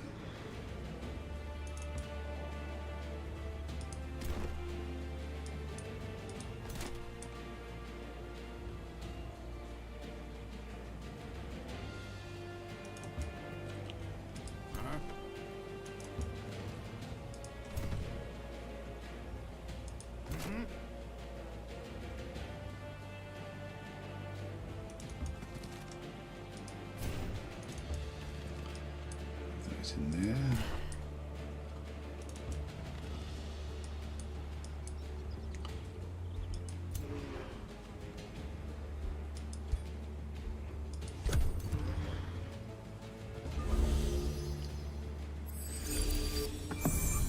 Been awakened. It's got seeking arrows now, which is not good.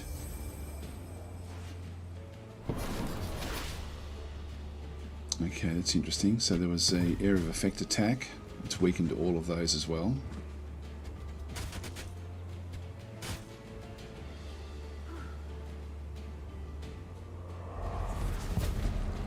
It's constricted that unit. That one's been condemned. So they are going after the big guy. Alrighty. So we now have these. So putting them all together wasn't the greatest move.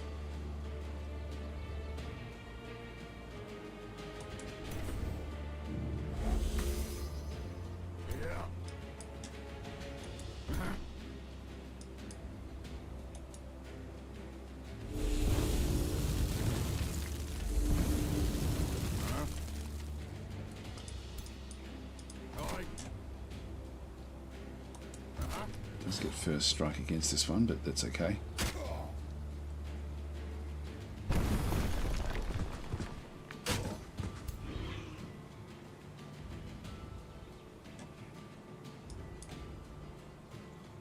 In this blight area, miasma. What does this one do? Weakened.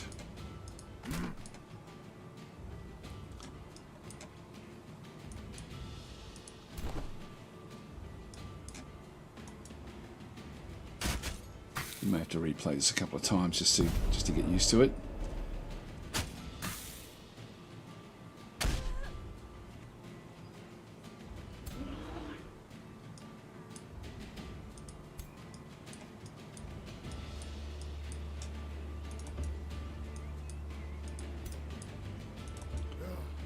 these up.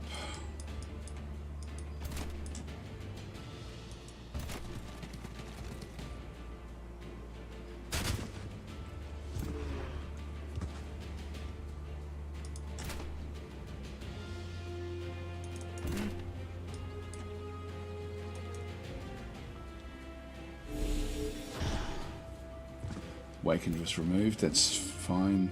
Okay, we do have spells. Spells we have.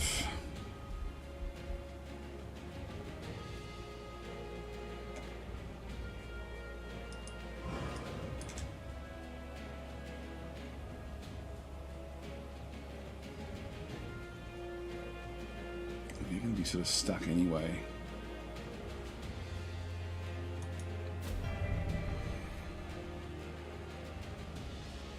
We're going to get weakened there again because we're still in that area. So bunching them all up was a big mistake. So we'll just see what we did wrong, and then we may replay it. Let's just end our turn in here.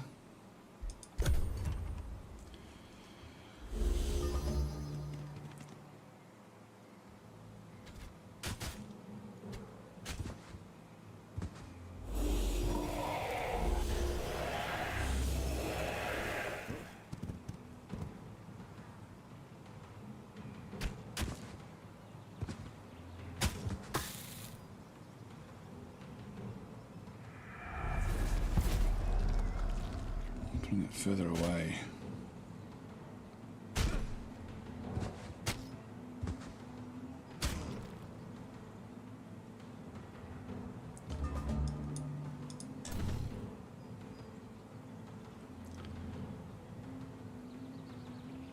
Okay, that's as close as I can get. So we now have weakened in there.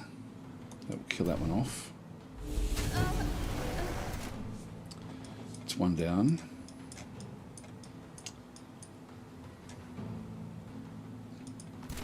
I'll be wanting to charge in with that one.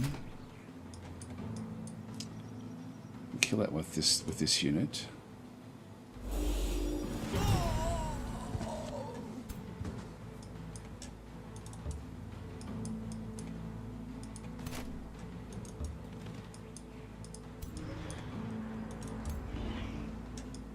And we do have this phase.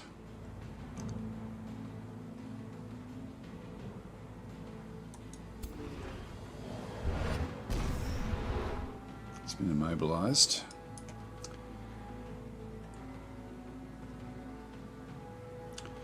And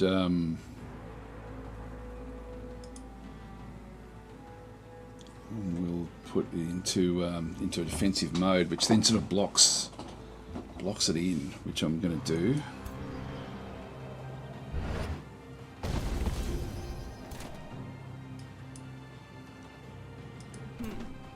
Immobilized. This one's still active.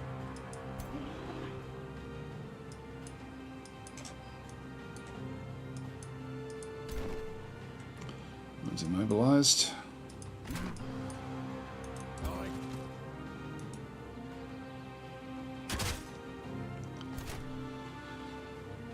Can't do anything. Actually, we've got this one here. This is bulldoze. Move forward.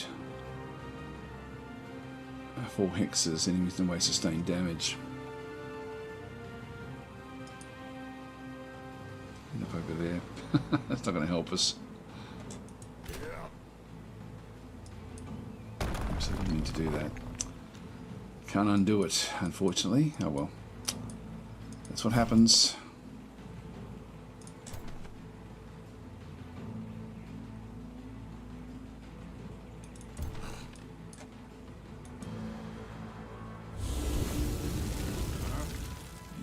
There. You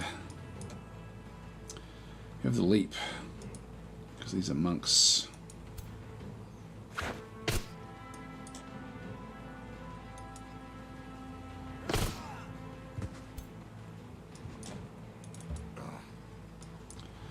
The monks in. Okay, that's fine. We still have spell casting. Nothing much really to be gained by that.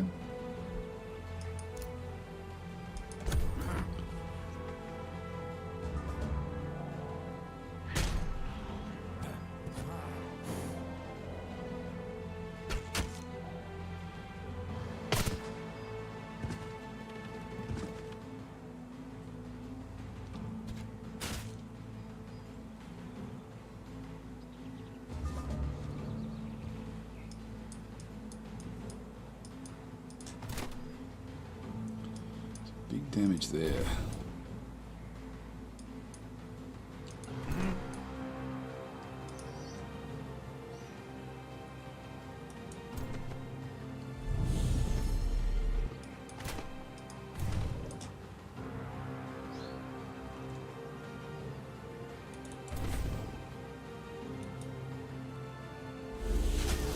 Quite difficult to break through here with these.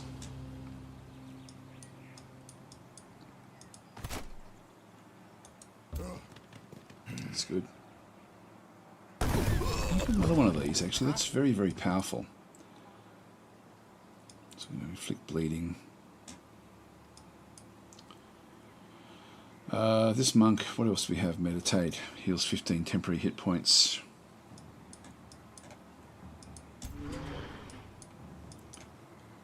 Definitely kill that one off. Get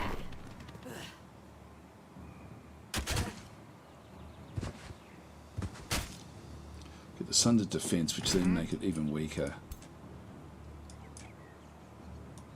Go that way just to start to engage with the hero. We're going to have to run away. That'll get the kill.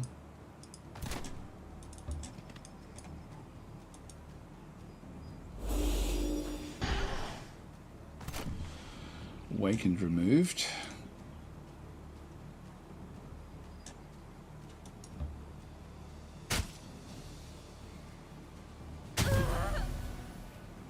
Good. So down to just the one.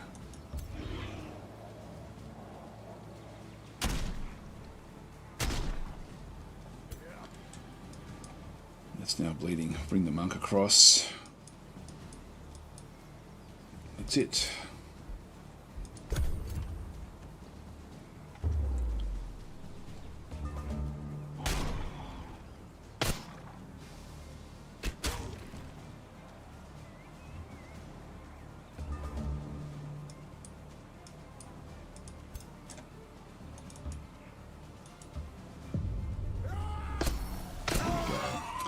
Right, that one's down.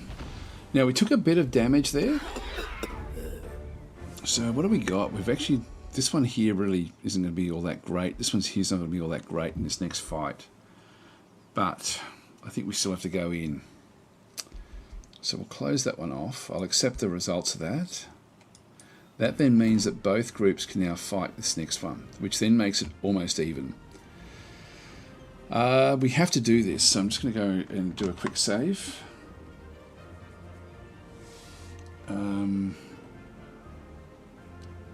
Radica saying Lotus battle auto resolve it equals everyone died. You get that? You get that? Alright, let's go for this one here. This one's a difficult one. We have another one of these Awakeners. We also have a Bastion, which is a shield. A Halberdier. What's this one here? This is a tier 4. With charging units. So these are all melees, which does make it difficult with this one.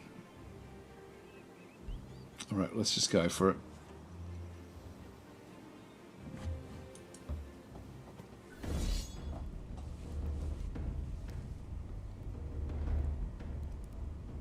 I'll just see what happens with auto combat.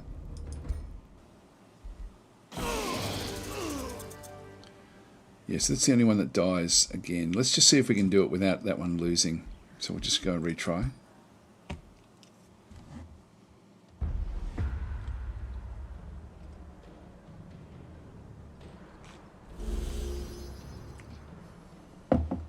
I should have been more careful with the area of effect attacks that the other group actually had. This one has got a support unit back in through here with really just a steel blast. Not going to really worry us too much. Halberdiers, not really going to worry us. This one with the charge strike we're going to have to be a little bit careful of. We can move out to here. We don't want it getting its charge in at all, so we're going to hover back just slightly. Bastion unit, which is very strong, but it's you've got lots of hit points, but it doesn't do a hell of a lot of damage. Only 12 per shot. This one here is probably the one we have to be most concerned with. We do actually have exposing light, which is always hits, deals damage in a 1 hex radius. So let's actually not let that happen. like what we did last time. We actually sort of allowed them to use that to start the last fight. So, with our stacks,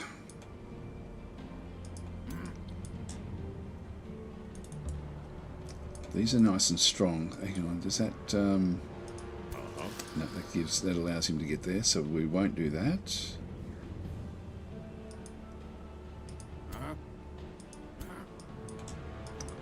Double check where this one can get to. It can get to there. So bringing that one to there is fine. Bringing that one to there is fine. That one to there. That allows us to then sort of get ready just to take off. I can set up a line relatively effectively.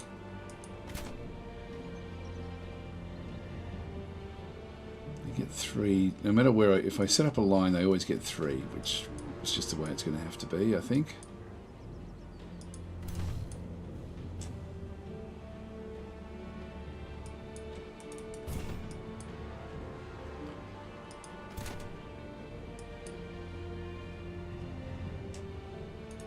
I'll just move into here. They can get 4 there. But this one can just put the ward up, which will then give me a little bit more resistance in around here. I'll just leave that one out the back as well. Okay, let's see what they do. Which you probably can't even reach from there.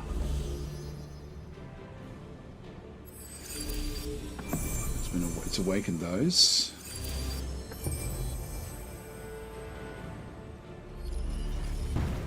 So buffing everything up.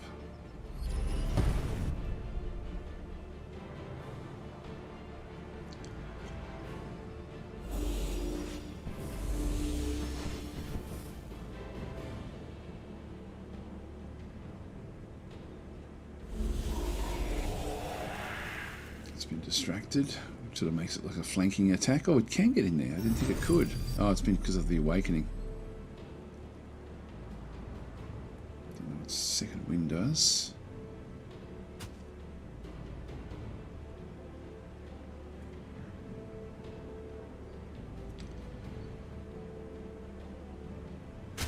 Yeah, they've been able to move in a lot closer. Here comes the Bastion. Okay, now we go for it. So we have... That one can link up with any of these.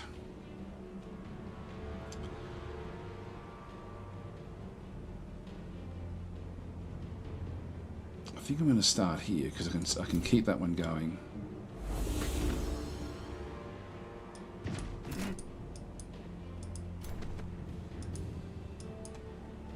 Well, I can get back there.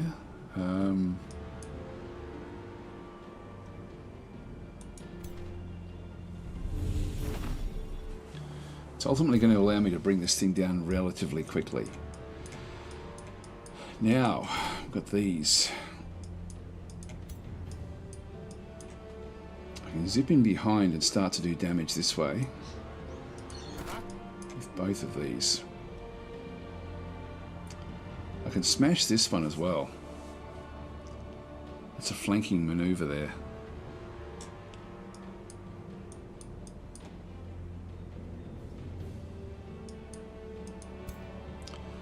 The monk, got the honor blade. I'll go the honor blade with the flank. The warbound is sort of in the middle of this area at this point in time. There's an attack that comes back. If I use this,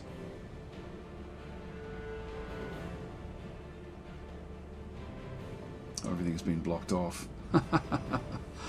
So I can go that way, but I can't teleport to that location. Oh, that's actually a free move.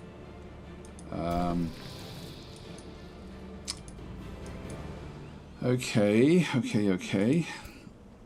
I can still jump over these with this one, but this one's now in a bit of a bad way. Let's have a quick look at our spell casting. Counter stance. So friendly units, yeah, we don't want that one. Devout Radiance, enemy units in 1 hex radius sustain spirit damage. Mantra Purification, heal 15 temporary hit points, have 2 negative status effects removed, and Rock Blast. I think I'm going to go this way on this unit. Now, that will sort of then make it relatively strong again. The retaliation is going to hurt like hell.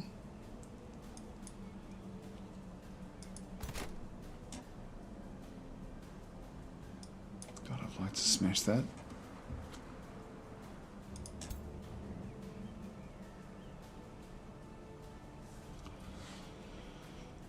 Cause bleeding in there.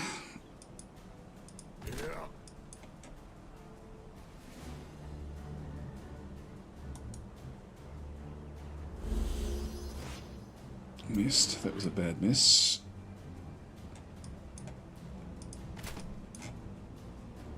I do need to stop this down in here as well. Just, you know, start to sort of cause issues. So let's go that way with that on a blade.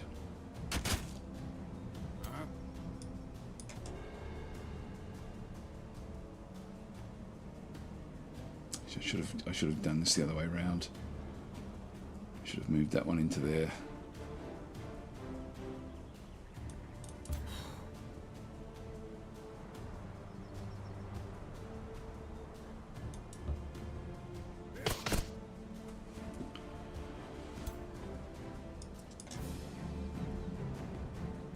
Yeah, the retaliation is brutal here.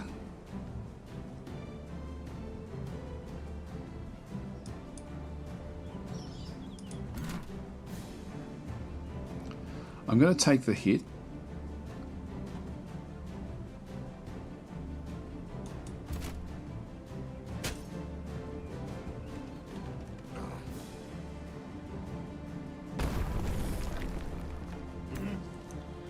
Cancels the retaliation, which then sort of allows me to get some more free hits on this one here. There's a 32% chance of stunning that one. There's a 60% chance of stunning this one here. This one here could sort of do a lot of damage.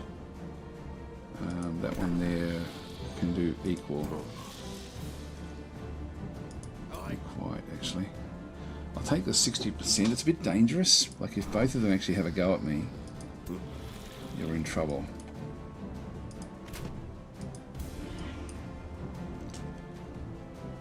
Let's move this one to block this off.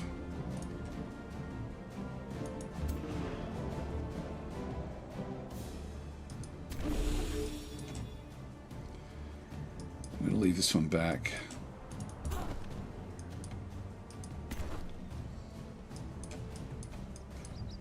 What to do with this one?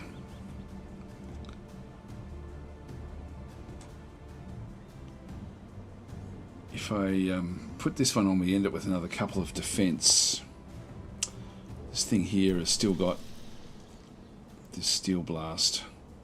Again, if all three of them go for this one, I can't get a kill here. If I can stop this one from doing anything, 60%, God, it's sort of a hard one. There is some retaliation straight away. I think I'm just going to not risk it. I'm just going into defensive mode there. We'll end our turn, just see how we go.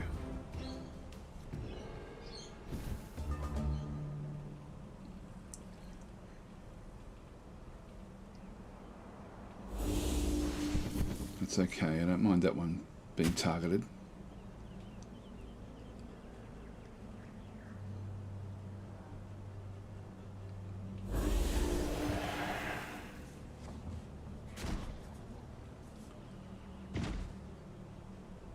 Moved away.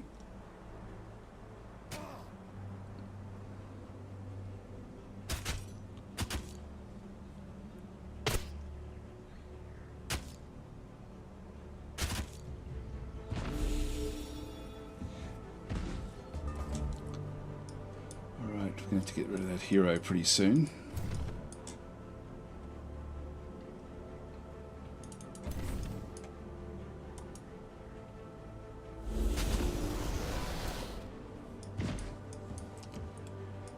Now we still have a healing. Do we have a healing that we can do? Purging. Coordinated command. Oh, it regains its action points. If I give it back to this one here, we should be able to kill that one off at least.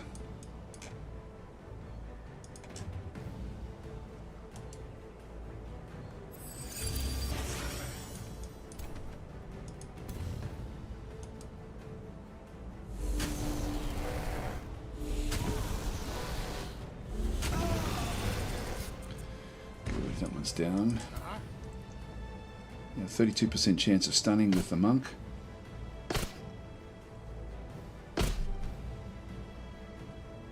But it didn't get stunned.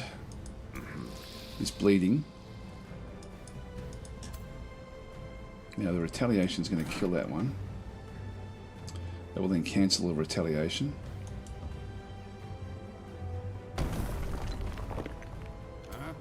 Which means I do then get to do more here. Another 32% chance of stunning it.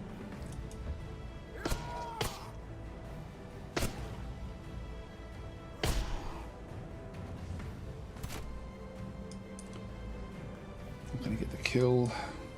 Need to keep on chasing these back.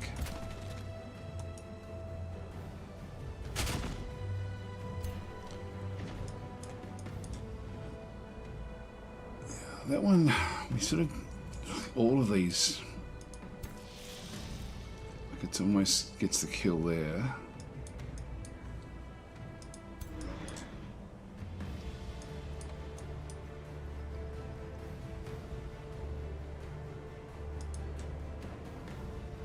It's going to do some damage.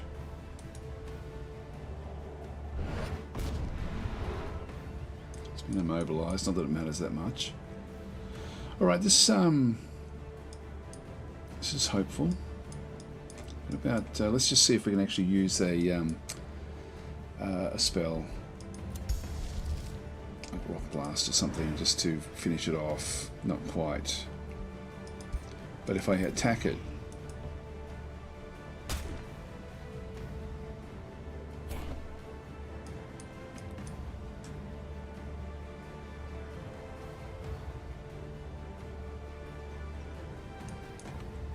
still got this one as well.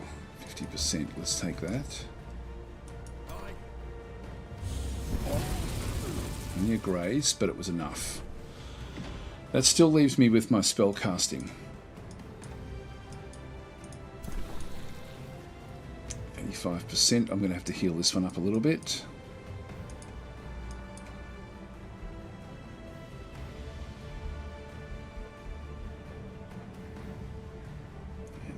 What I want.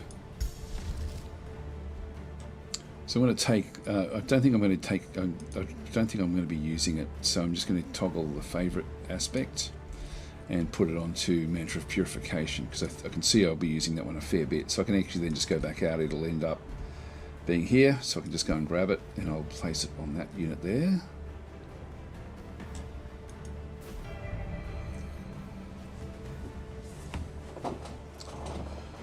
Okay. Excuse me, that one's slowed down. It can't really reach anything. Which means I might as well just bring this one across. That's it. That's all we can do.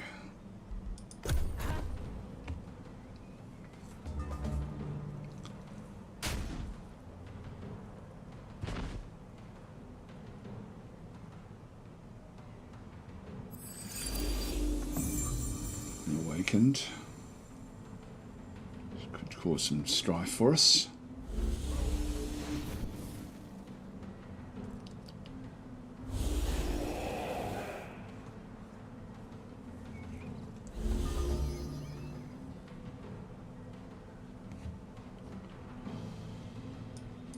Okay, well, can't use that.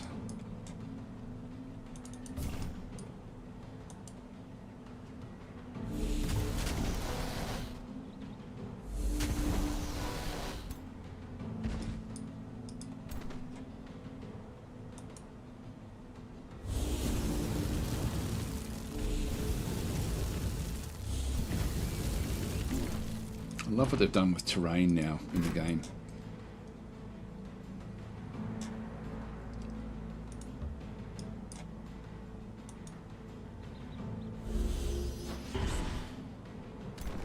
Awakened is now removed.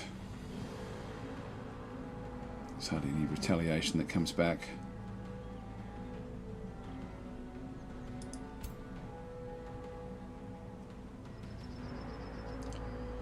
Two shots there.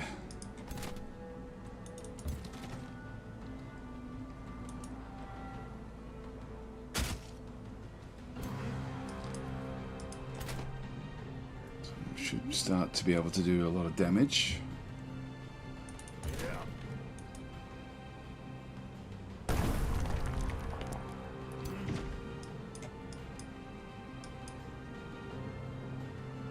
This monk can also then leap across.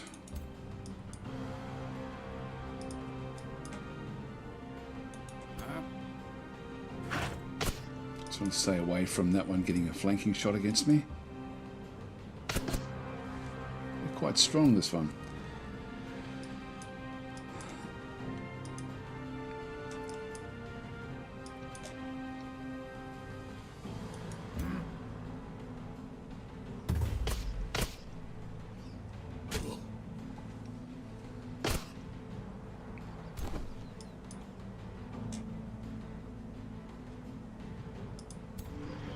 There we go, get the kill on the Bastion.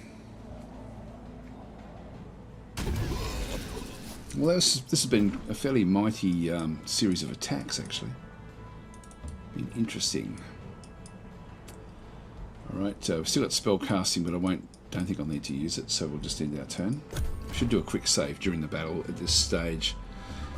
So I would hate to end up having a a unit die at this point after we've done such a good job of protecting them all.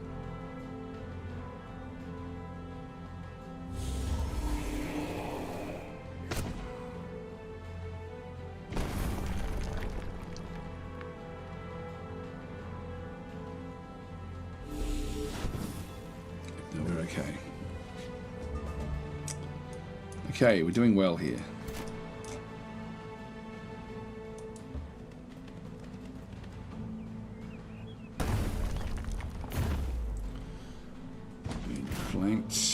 Now I do need to this one here. I don't have any way I can get into the back here.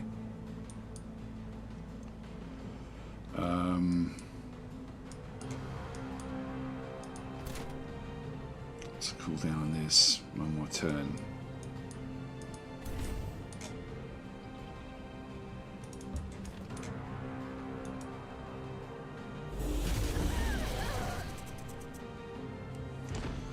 That one's getting ready to run.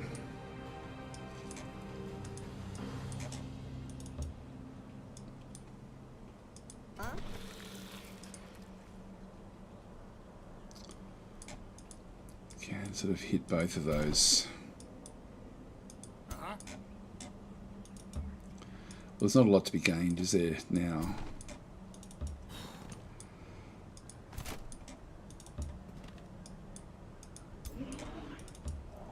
Okay, everyone's taking a bit of damage here. The monk is down to 24. That was down to 36. Yeah, it's very close. There's a fumble chance of 40% against both of these. If they get a critical hit, they get the kill there. So let's just go across and just bolster that one up. Just so that if they happen to get the critical, it's not gonna worry us.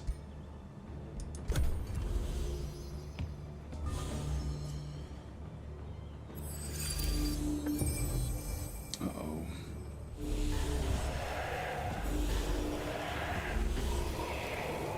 Yeah, we're down to very, very close. So I knew that one of them was going to get very, very tight, but we pretty much are now done.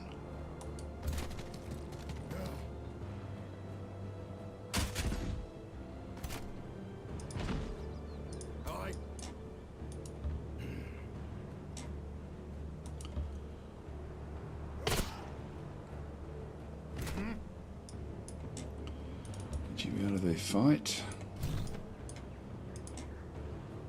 There we go. Wow, that was actually a pretty cool fight, actually. We got very close to losing units, but we managed to hold off there. We didn't lose anything that time, so but there were some close calls. So we're going to now need to heal up inside our territory, and we did save the mine, so that was important. So I've got that one done. We are going to have to clear out whatever this infestation is as well. But the first thing is we do need to make sure that all of these guys heal up. So it's going to be a few turns. In the meantime, we'll then actually have this group coming back as well.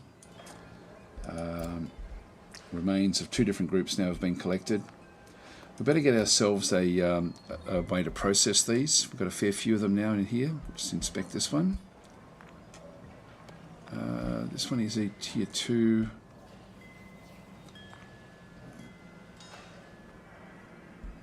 Yeah, nothing much there.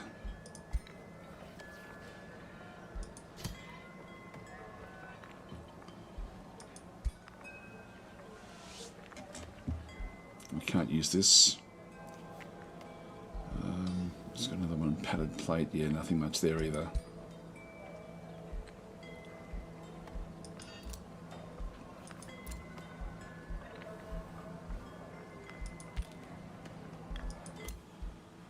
What is required? We'll just go back and just wait now.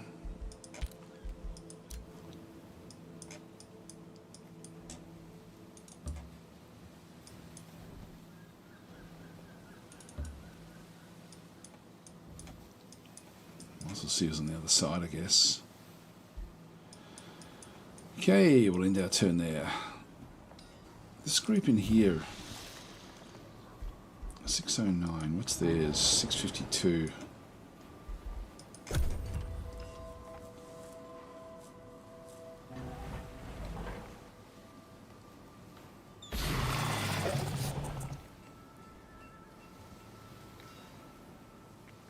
Oops, they won that one.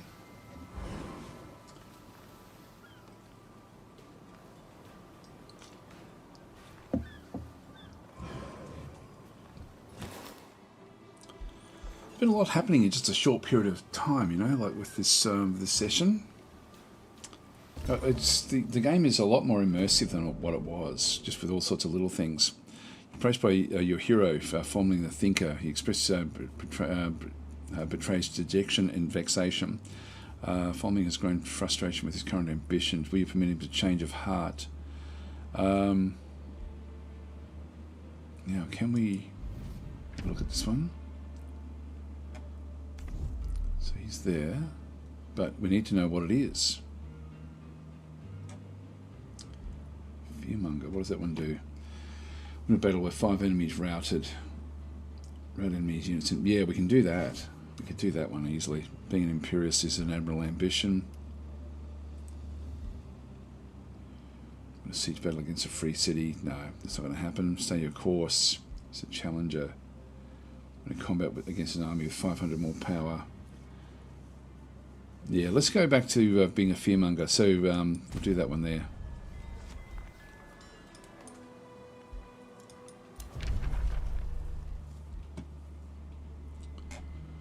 Now, this is what I don't want to do, because this is then going to impact us. We get negative 15 devotion. At the moment, we're doing fairly well, 87. Getting closer to where we need to be. Now, we could take it, but I'm going to decline this. It's not, doesn't suit our purposes. New Empire development skill. What do we have? Special province. I never build these, so I don't think I'll worry about it. Always forget about them.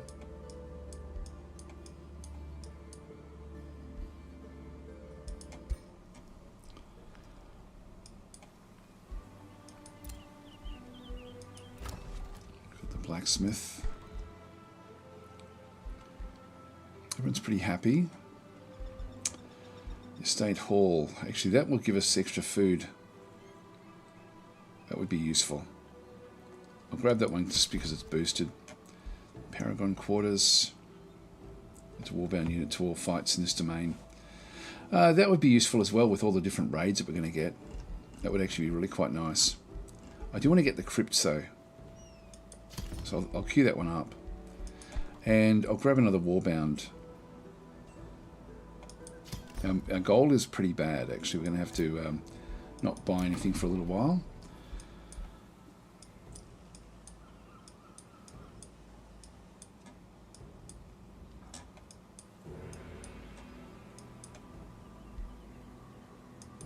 Let's go that way.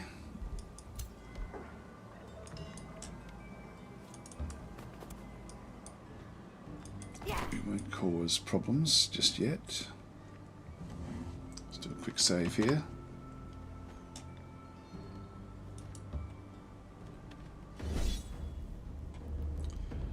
Auto combat and see what happens. Yep, that's fine.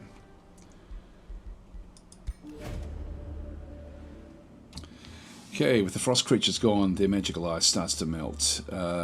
Result Chaos Boon. Okay, it strengthens our chaos. Grab a heavy pike of provocation. You've gained the hero item heavy pike. We don't need that. Grab this one. 200 gold would be useful. We'll grab the gold just because we're so low on it. Let's go that way. That was a bit of a useless one, really. So Bynum and Sansa is saying you seem to always have a lot of mana banked. Is there a reason for that? It's just I end up that way. What I should do, you know, you're right. Let's start to bring in. Actually, we've got the Blood Fury weapons now. I'll grab those. I tend to. I've always done it. You know, you're dead right. It's always been the way. It's what I do. I don't need to. We can go back into Strictlet and get some gargoyles.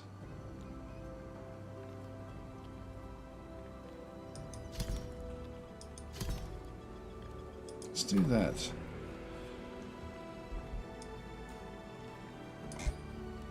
Yeah, that'll be okay. Just keep them waiting. We're probably going to have another fight before we can do much else. Let's move so we can bring all the armies back together now. Again, we'll just wait.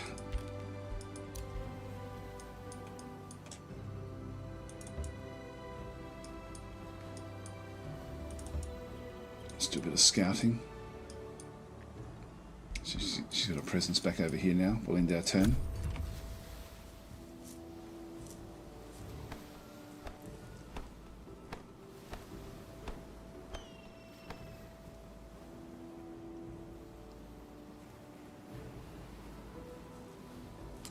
Take her out fairly soon. She comes.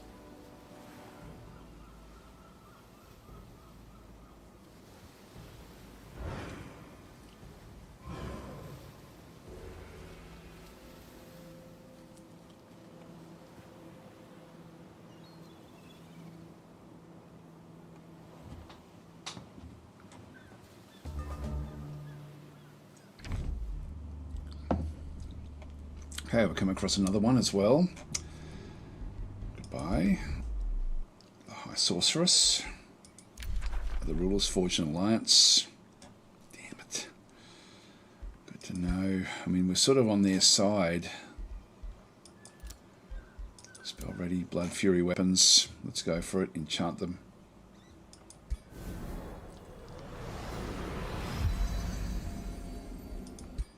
Continue.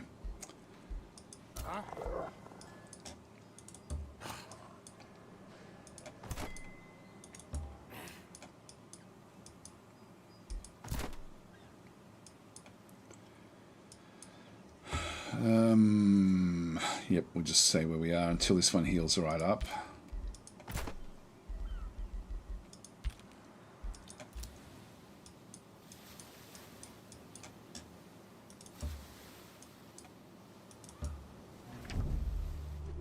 Another one as well.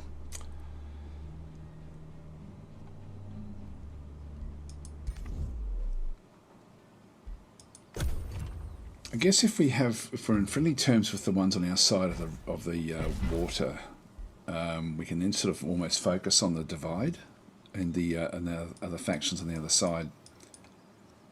See how we go.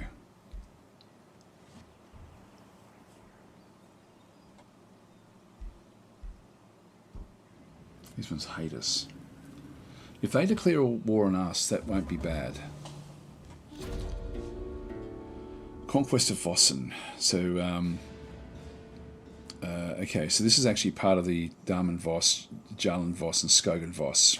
So, unique pantheon quest in through here. So, having met with the kings that ruled the remnants of this once mighty kingdom, you have a new goal set before you: the reunification of Vossen under your banner. The once mighty kingdom of Vossen is now shattered; its people suffering as kings squabble. Something must be done. Through conquest or diplomacy, Jalen, Skogan, or Damen must be brought to heel. So this is like a major quest. We now know. Like, you know, we knew this beforehand, but this is actually now a part of the game. Yep, so this has been captured. I'll just click on OK. We're ultimately going to have to defeat this, but I think in Jalan, so we now know that this is the pretended kings have been revealed, which is this kingdom was once dominated. The kingdom that once dominated this realm has fallen, and 3 successors lay claim to the throne of this once prosperous kingdom. Pretender kings Damen, Jalan, and Skogan start with 2 additional cities. Each pretender king starts at war with the other pretender kings. Whoever forms an alliance or who defeats each pretender king is victorious. Okay. Well, we are going to have to destroy them at some point, but we have to still build ourselves up. We've got a lot of work to do here. It's going to get quite tricky, actually, as we start to... we want to get rid of this city, for example. Maybe we go that way. We sort of try to keep on the good side. If this one goes to war with us, which would be okay. He hates us, negative 800, but his ally actually likes us. This is Skogan Voss. So I don't want to declare war here and then have to deal with 2 of them. It's a tricky one. Bounty's been posted, not interested. Other rulers started a war. Okay, what's that? This one here. Free sirens. Another bounty. We don't need any of that stuff. I think I better start trying to keep my armies together now. That way we can start to roll forward a little bit more effectively. This one's just 1 turn away. So let's get ready to act either way. This one is actually free. So I'm not seeing what's over here. Brigand camp. I think that's what's been challenging us. So maybe we'll sort of head out, clean that one out, and then we'll go downstairs.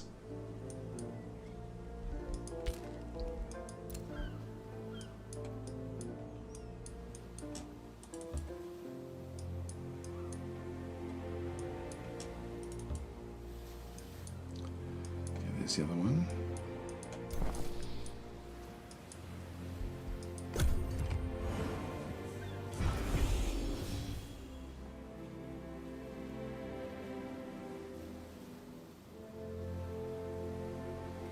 Still got some unknown rulers on the map.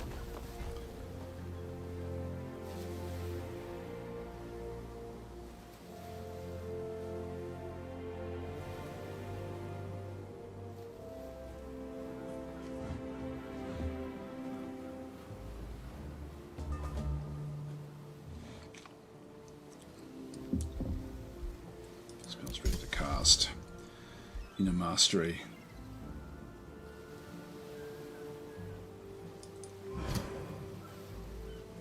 That one. Select new research. Got the Scold, the Revels of Carnage. And the Pledge of Strife. This is a unit enchantment. We do have a fair few of these now, so I'm going to probably grab actually the Scold. Yeah, let's go this way. That way we can just bring the others to get the same sort of reflection heat with what we've been doing.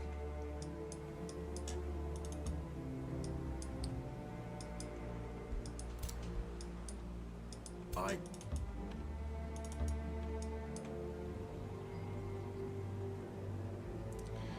Looks like an easy battle, actually. Let's just go for it. do it? That's 6 and then 8 to get into the forest. That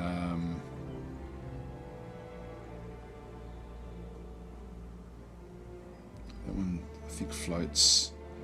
So I think we're going to be okay there.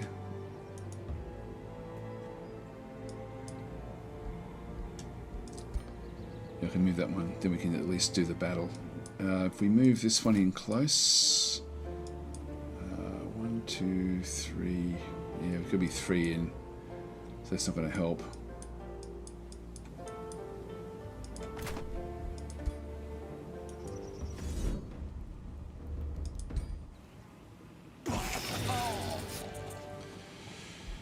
More level ups, which is good. Okay, rewards. Now we do pick up another unit, a Bastion. Wow, this is awesome. Tier 3 shield unit for us is good. These are awesome for us anyway, because we do need the shield units for our monks and things just to help protect them. We've got the Bleeding Boon Taker, which we can't really make use of, but I'll just keep it. The Resistant Crown of Accuracy. That's cool. A Resistant Flamebringer. Again, can't really use that one. We'll open our hero screen. What have we got at the moment? This is just a hyper awareness. That's okay. I'll keep that one where that is.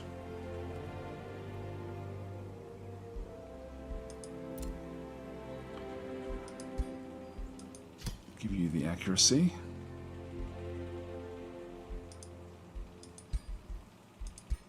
Nothing there, nothing there. Nothing over this side either.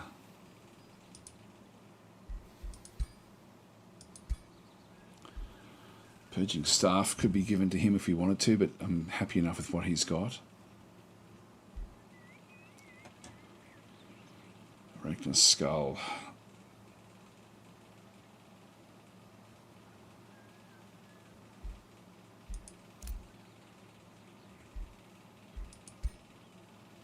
Yeah, they're all the same.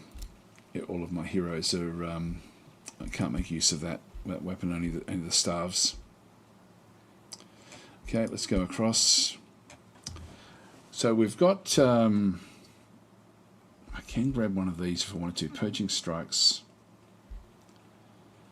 So it was a stone at the start of each turn. Going, yeah, don't need that one really.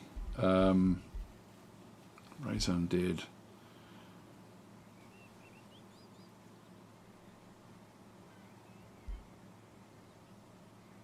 Obscuring Flora. Restore. I think I'm going to do this one here just to help a little bit with the healing. So let's just go the healing side. Confirm that.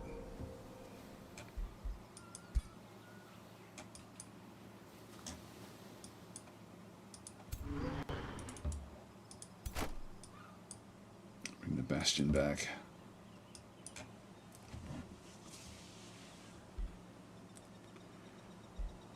For the Elven Miners.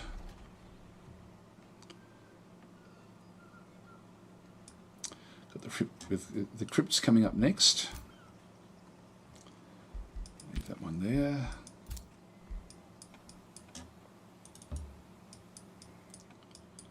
Okay, we can see Jarl and Voss sort of moving off to do other things.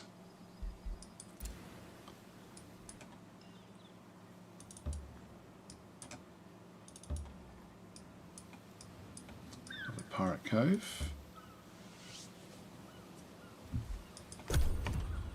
Hi ZXM, how you going? I made it before the end, yes, so I'll be heading off fairly soon. Although I'm not going to the beach today, so I've got a little bit of extra time.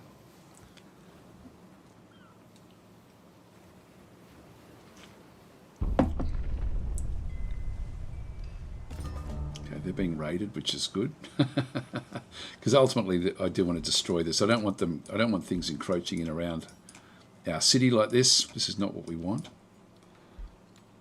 Rivalry was declared. It's okay. Just get rid of those. Use skill. What's this one here? Vassals. Yeah, we don't have any vassals. We never will, so that doesn't worry us. We've now got the crypts. The mint give us more gold income, which would be useful at this stage. Stonemason, yeah, I'll go the mint. 6 turns though, maybe not. Maybe get the item forge first. Yeah, I'll go that way.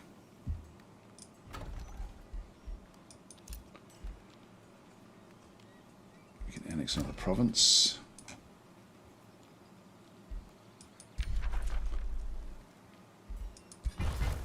Just see if we can provoke a war here. I would love that. Like, I would absolutely love it. But we are going to start to now move our forces underground.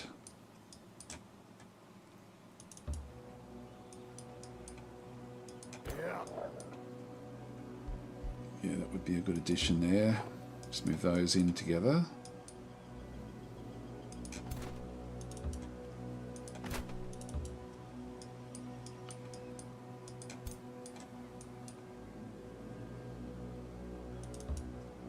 Bring those across as well. Okay, so now we can just roll on through.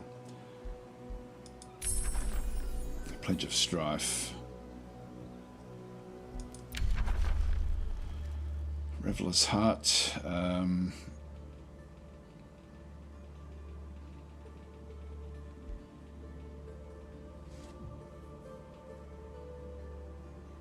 Either one of these is good. I'll go that way.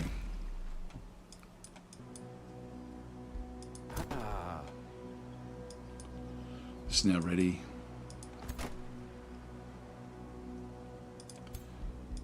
Just keep them where they are for now.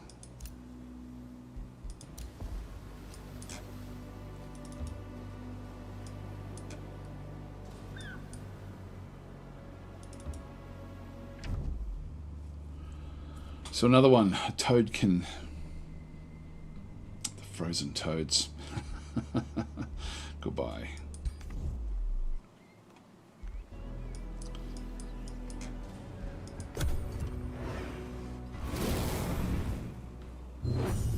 We have to get rid of this city as well. We've got too many cities encroaching in around our area.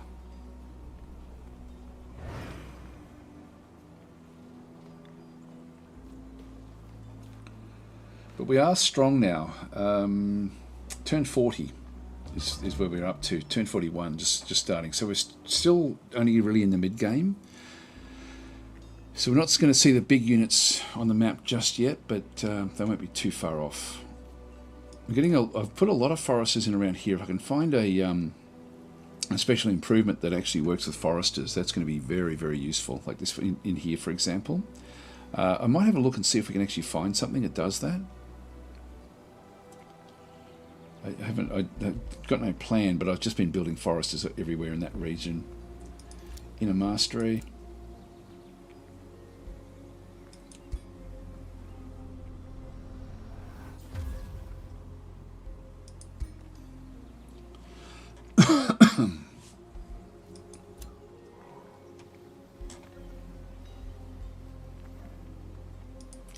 About it.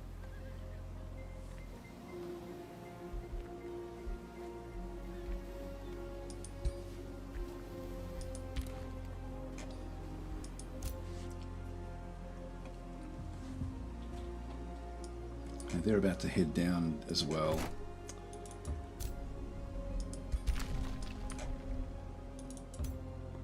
I think we'll block this.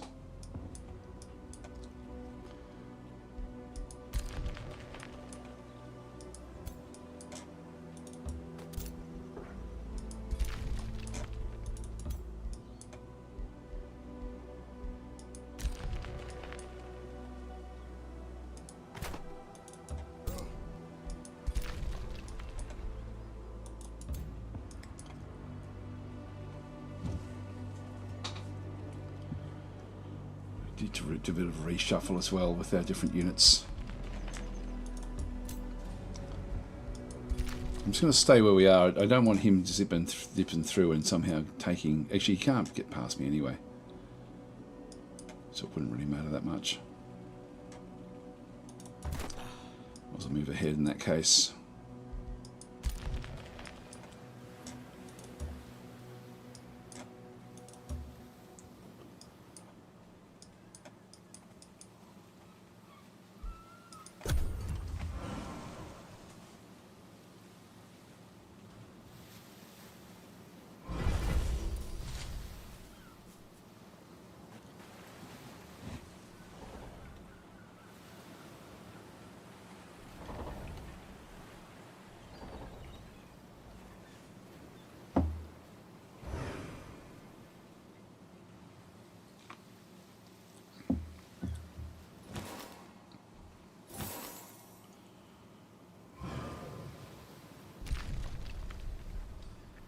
Okay, we've got another group that's now wandering around. Closer to magic. So building improvement quest. So 0 of 3 building improvement conduits. We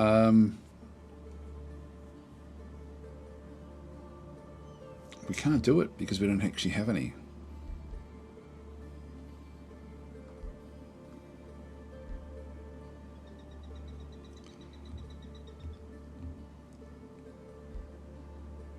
Decline that quest. It's really not suitable for us. Okay, well let's get in and start this start all this stuff.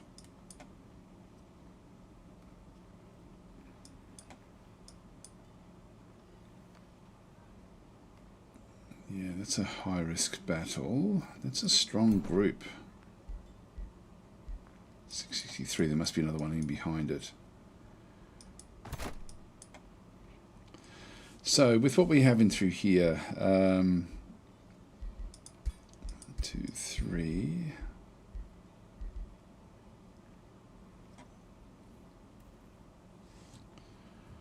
We've got support, we've got magic. I think I'll keep these pretty much together. I might just move a different type of unit in with it. Let's move that one across to there. I think I'll leave this one out, the insectoid warriors. Got the warbound in through this other side as well. Now we can zip across with this whole thing. Let's leave that one out.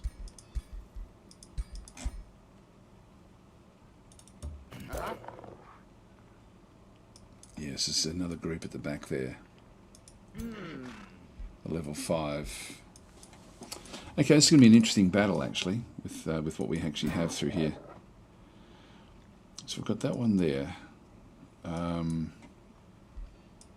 would like to get another warbound in with the others. So this one here has got support.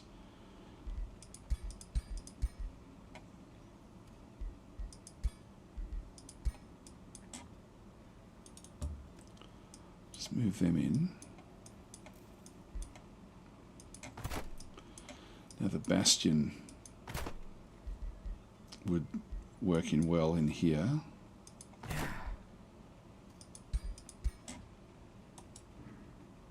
Hang on. What have I got? I've got 5.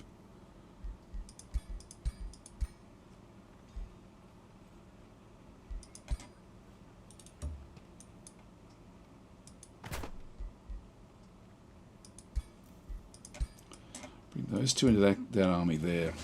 This makes this a very, very strong army. We've still got the 2 monks that are in here as well, and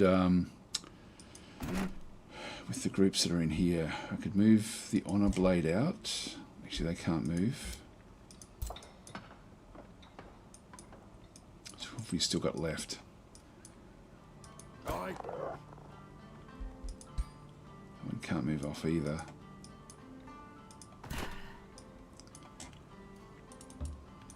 Bring one of the monks across into that one. So that one can still actually leave the honor. Yeah, that one out there. Let's move that one out. Actually, no, having said that, I do. They are good.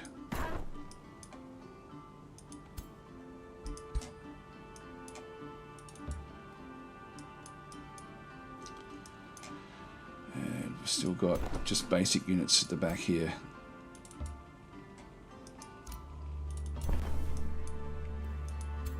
Another monk into there.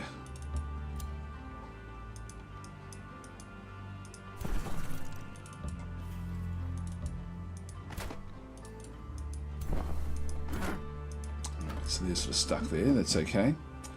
So we've got the 3 big stacks will then go in. This will be a safe battle for us. So we'll just auto battle this one. We've got very, very strong units now. Just do a quick save here.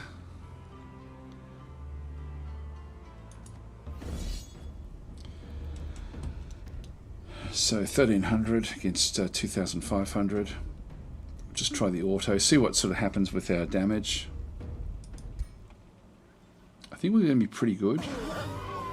Yeah, that's not too bad. A little bit of damage, but hardly anything. Just close that one off. And then we just got this. We then just got the city left to take on. So we can't do anything else other than that at this stage. We will. Other rules make a defensive pact. God, he's really making friends everywhere, which isn't good. Now, Solidating had sent a war party, but that was been destroyed. That was one of those two stacks that we saw there was a raiding party. Empire development skill. Okay, down through here. Gain +1 siege project slot. I'm going to grab that. I think that'll be useful to us. We've got a lot of Imperium. We also have this as well. So when you win a battle, you have 25% chance of gaining a tier 1 or tier 2 unit that was produced in the city. I'm not going to worry about that one. This one here is... I'll have to see whether we come back for that one. I'll have to figure that one out.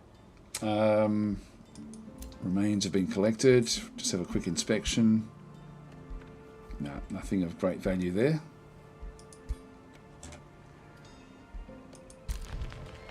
Get ourselves a gargoyle there now.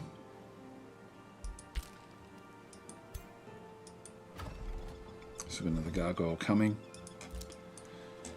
Just keep that one sitting there. Focus aim. New research. Okay, we've got the next one.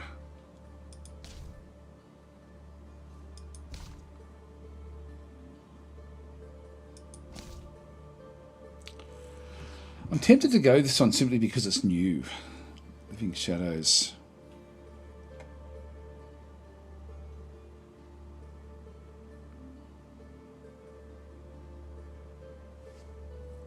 That one's a waste. It's a very expensive spell, that one.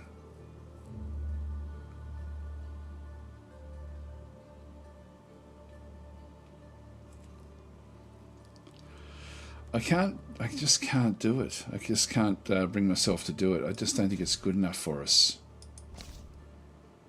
I think I'm going back here with sieges and stuff so we can do things quickly.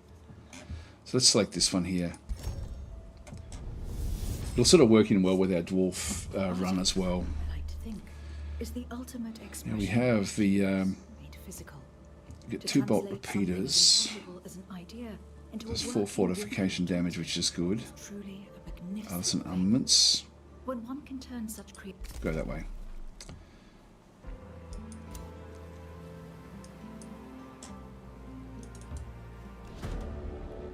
Okay, there's another one as well.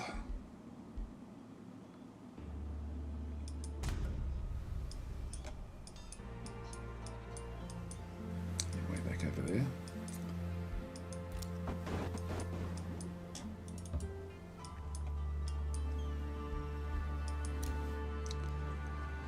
Just leave that one where it is. We'll just end our turn.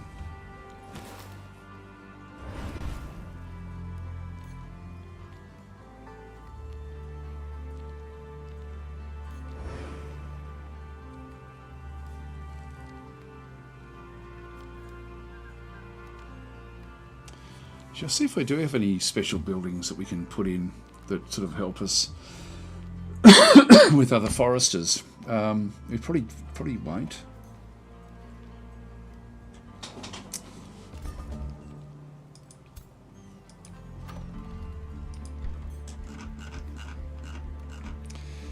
Okay, we've got a Spelljammer. Counts as a conduit. School of Mastery. Counts as a conduit in through there again as well. So units produced in the city start with +1 starting rank. That would actually be pretty good. The monastery. Per adjacent farm, we end up with extra stability and draft. And we've got a couple of farms down this way. The Golem Mine. Per adjacent quarry. Spawns an iron golem for combat in this domain. The central quarry. Yeah, +5 production per adjacent quarry. Must be built in a province. In Carnival of Flesh. Again, farms.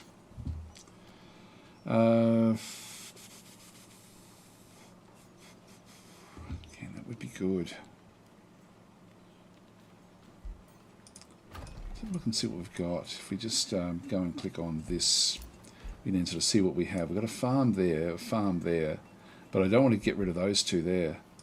So that's not really going to help me. I've got a quarry, so I would need that, I guess, to be able to get close to those two quarries. And I've put all foresters actually out here. Maybe we'll get something. We'll look for something in the future to give us a boost for foresters, because one in the middle there would be awesome. If we can get an extra forester type thing. We just don't have any. But anyway, that's okay. Right, just go back into here. The bathhouse, again, more happiness, which would be helpful. The mint would be helpful. Wizard Tower, get more Imperium. I might go that way, actually, just to get it out of the way. So we'll move that one across. Orders required, here we go. So now one thing we want to be doing is still keeping on smashing things with, where is she? This is Free to the Friendly. And so she has,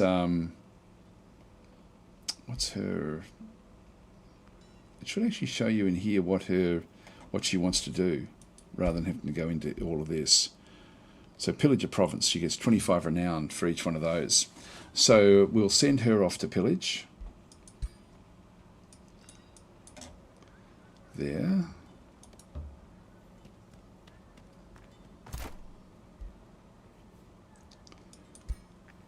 So that's what she likes to do. So she'll have that one next turn. Why have we only got 5 there? We didn't lose one, did we? I can't remember if we lost one or not.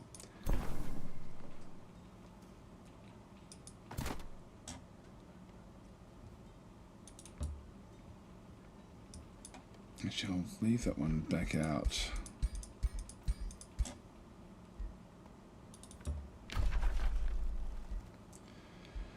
Start the siege now.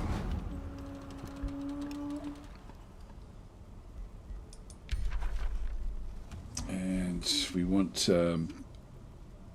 undermining the walls, break battlements. Now we do take 20 physical damage if we do this one here. 2 turns will be okay. I'll just leave it like that. Close that one off.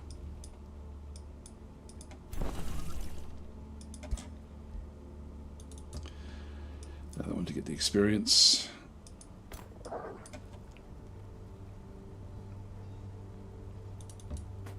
we'll just move them across.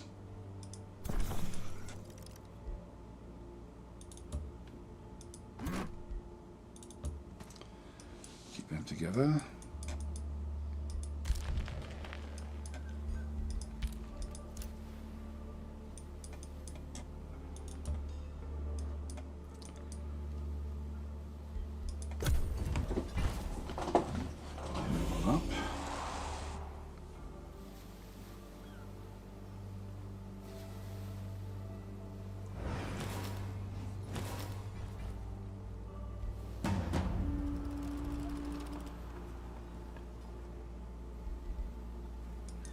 Announced. That really won't matter much because they're all going to hate us anyway at the end.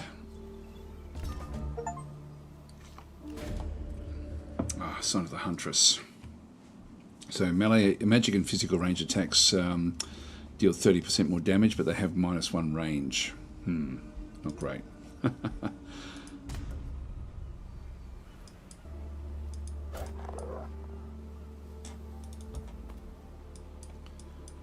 Back in there. See the trade proposal. What do you want? Defensive pact. It's now lessening off. I don't want to do it. We're a devotee and we're at 93. We're getting close to getting to the top level, so I'm going to decline that. I think even if we end up at war with everyone, it's just going to have to be the way it's going to have to be. Say goodbye. Been denounced by that one, that's okay. Now that's interesting. They've declared a rivalry. Good, because at the moment they've got a defensive pact where they help each other out. Just remove the rest of those. Spells ready to cast. So we've got Pledge of Strife, and we also have Focus Aim. Grab that one.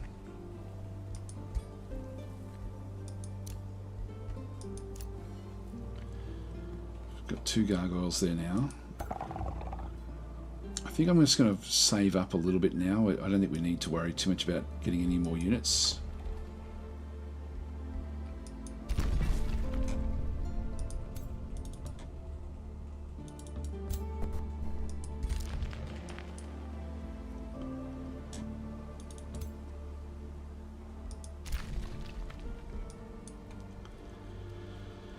These don't have a lot we can do. Do have the ruins there. Can do even more. Pillage that one.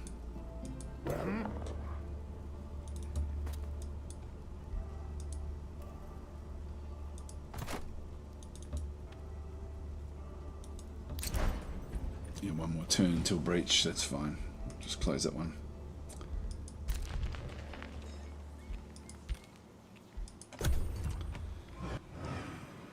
And we'll get going after we take this one here.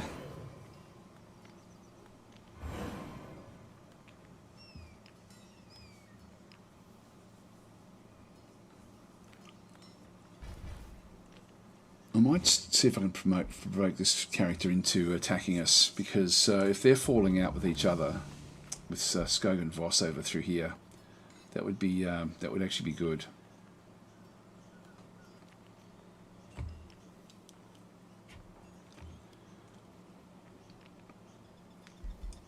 See what he's got. Oh no, he's got a defensive pact with those. He's only at peace with those.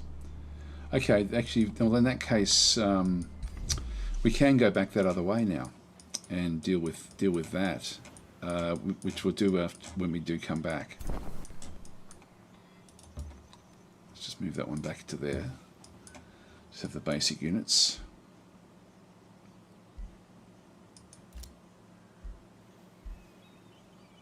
Yep, so they're denouncing each other. This is good. All right, so that's going to actually be fairly helpful. In fact, if I do go into a defensive pact with Skog and Voss, and yeah, I don't know if how many times we'll actually get the opportunity to then go to war.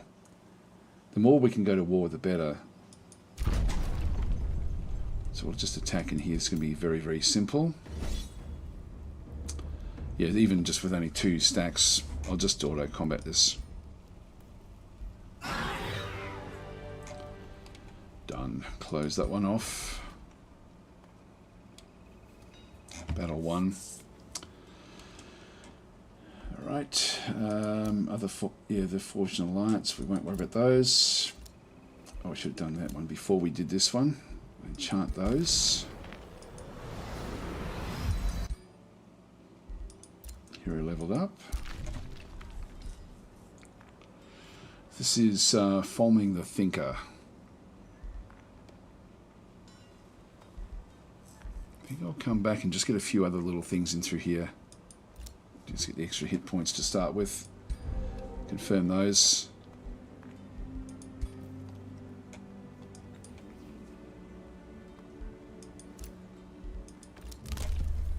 Use skill. I want this one here.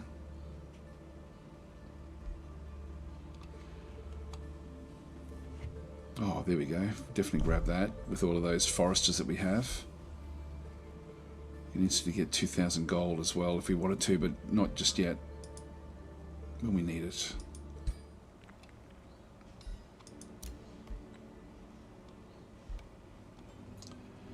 That's all fine. I'll just get rid of those.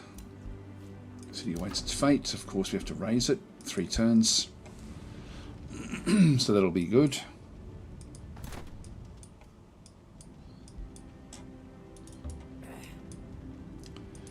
Let's go back up and now prepare for the coming wars. So that will then give us a heap more income back up this other side.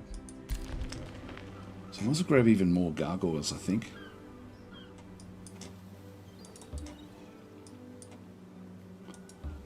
It's interesting having the... I'm about to trespass. We'll cancel that. In that case. Don't want to do that just yet. And we'll end our turn. So we'll play one more turn, as is tradition. And I'll probably start playing this one now on my Twitch channel after today. Ooh, someone's cleared out that location there.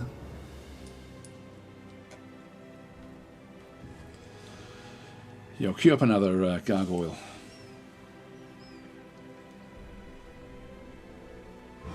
If we can get a few of those, it could be useful.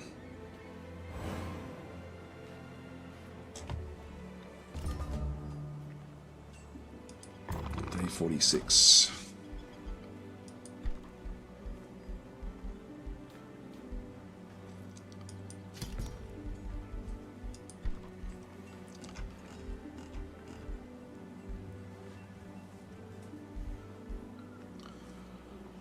Stonemason.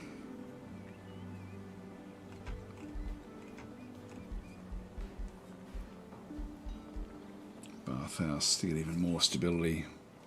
We're doing pretty well with stability. Okay, actually this one here, I should have done this one ages ago. That one should have been done ages ago. Right, there we go. So we've got, they've declared a rivalry. Good to know. Okay, we've got another hero that's now offered to join. This one's a steward. So major ambition is to grow, yeah, which is no good for us. And then this one over through here is a glory seeker. Percy Slayer, a unit of legendary rank in combat. Yeah, this is good. Percy Slayer, a unit of elite rank in combat. Perfect for us. Perfect, and is also a warrior. These are both warriors. Okay, you're in. You are in. Berserker already. Defensive formation and frenzy. Recruited. So we can see what she's got. So she's got a flaming great club. But we can give the like actually the King's Bane in through here. Adjacent allies gain honor guard. And fearless do 20% damage. Let's do that. Let's grab you that one. And I think we can actually put a shield in as well. There we are. So we end up with more of a shield type unit. That will actually work in fairly nicely. Got nothing else. We will need to get some armor. Nothing else we can do. We'll just confirm that one. Awesome. So we're ready. Pretty much, actually, we can now start to grab these as well.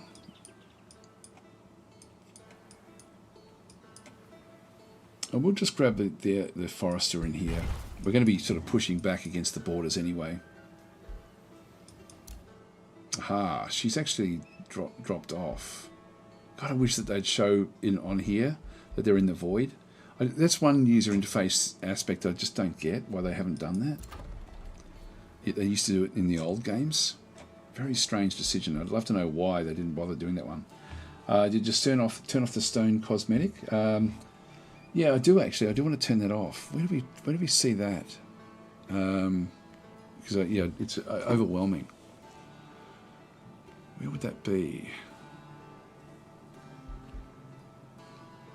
Won't be there. Won't be there. Won't be there. I've got the item forge, which we can have a look at tomorrow. I'll go to the spell book.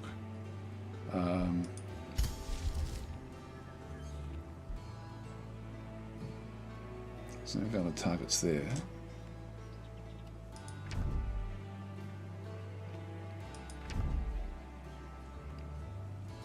Is this where we do it? There we are. Cool. Cool. I didn't realize that was there. Thanks for that. Yeah, switch pages. There we are. Yeah, so that's good, actually. That's great. Thanks for that. I was wondering where it was because, yeah, some of these I don't like the look of, and that's sort of one of them. I prefer them not to have a big piece of rock coming out the side of what they do. Well, we'll come back and we'll start to take on possibly this one here, I think. I think that would be a bit of fun. Just leave that one where that is.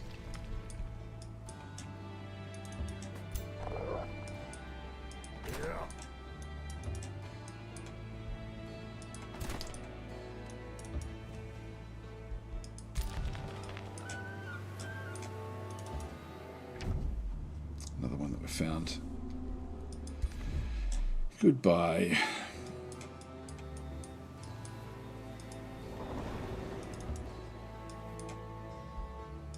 End our turn. Play one more turn. We'll just get close to doing the fights. I'm thinking I might even go after that guy in the top, but we know that this one here actually went into the void.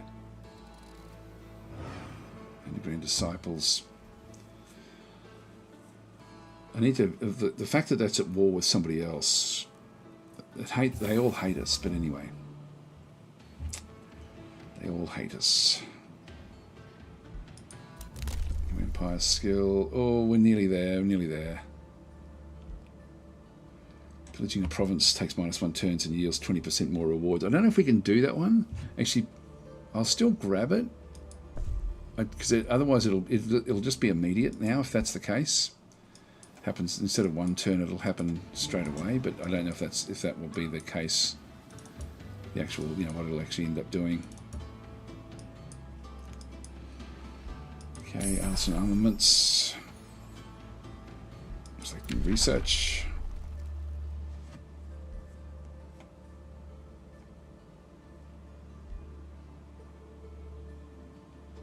There's a friendly army spell or siege magic.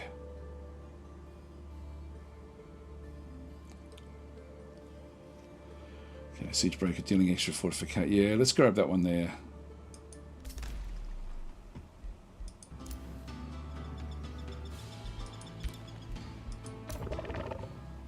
Leave those there.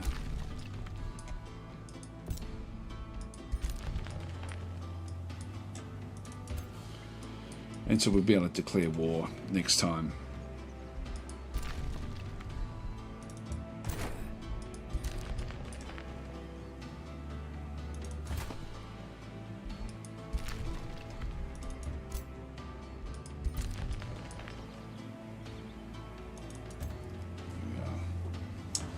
Right, so I will leave it here, guys. So thanks for watching. In the next exciting episode, which will be on my Twitch channel, so that's just twitch.tv/DazTactic at around about the usual time. I don't think I've got any other commitments for this week, so I should be able to do that tomorrow.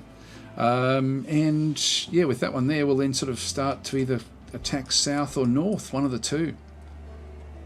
One of the two.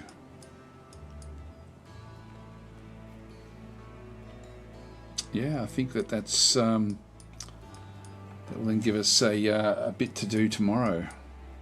That way we're going to be able to start to accelerate a little bit here.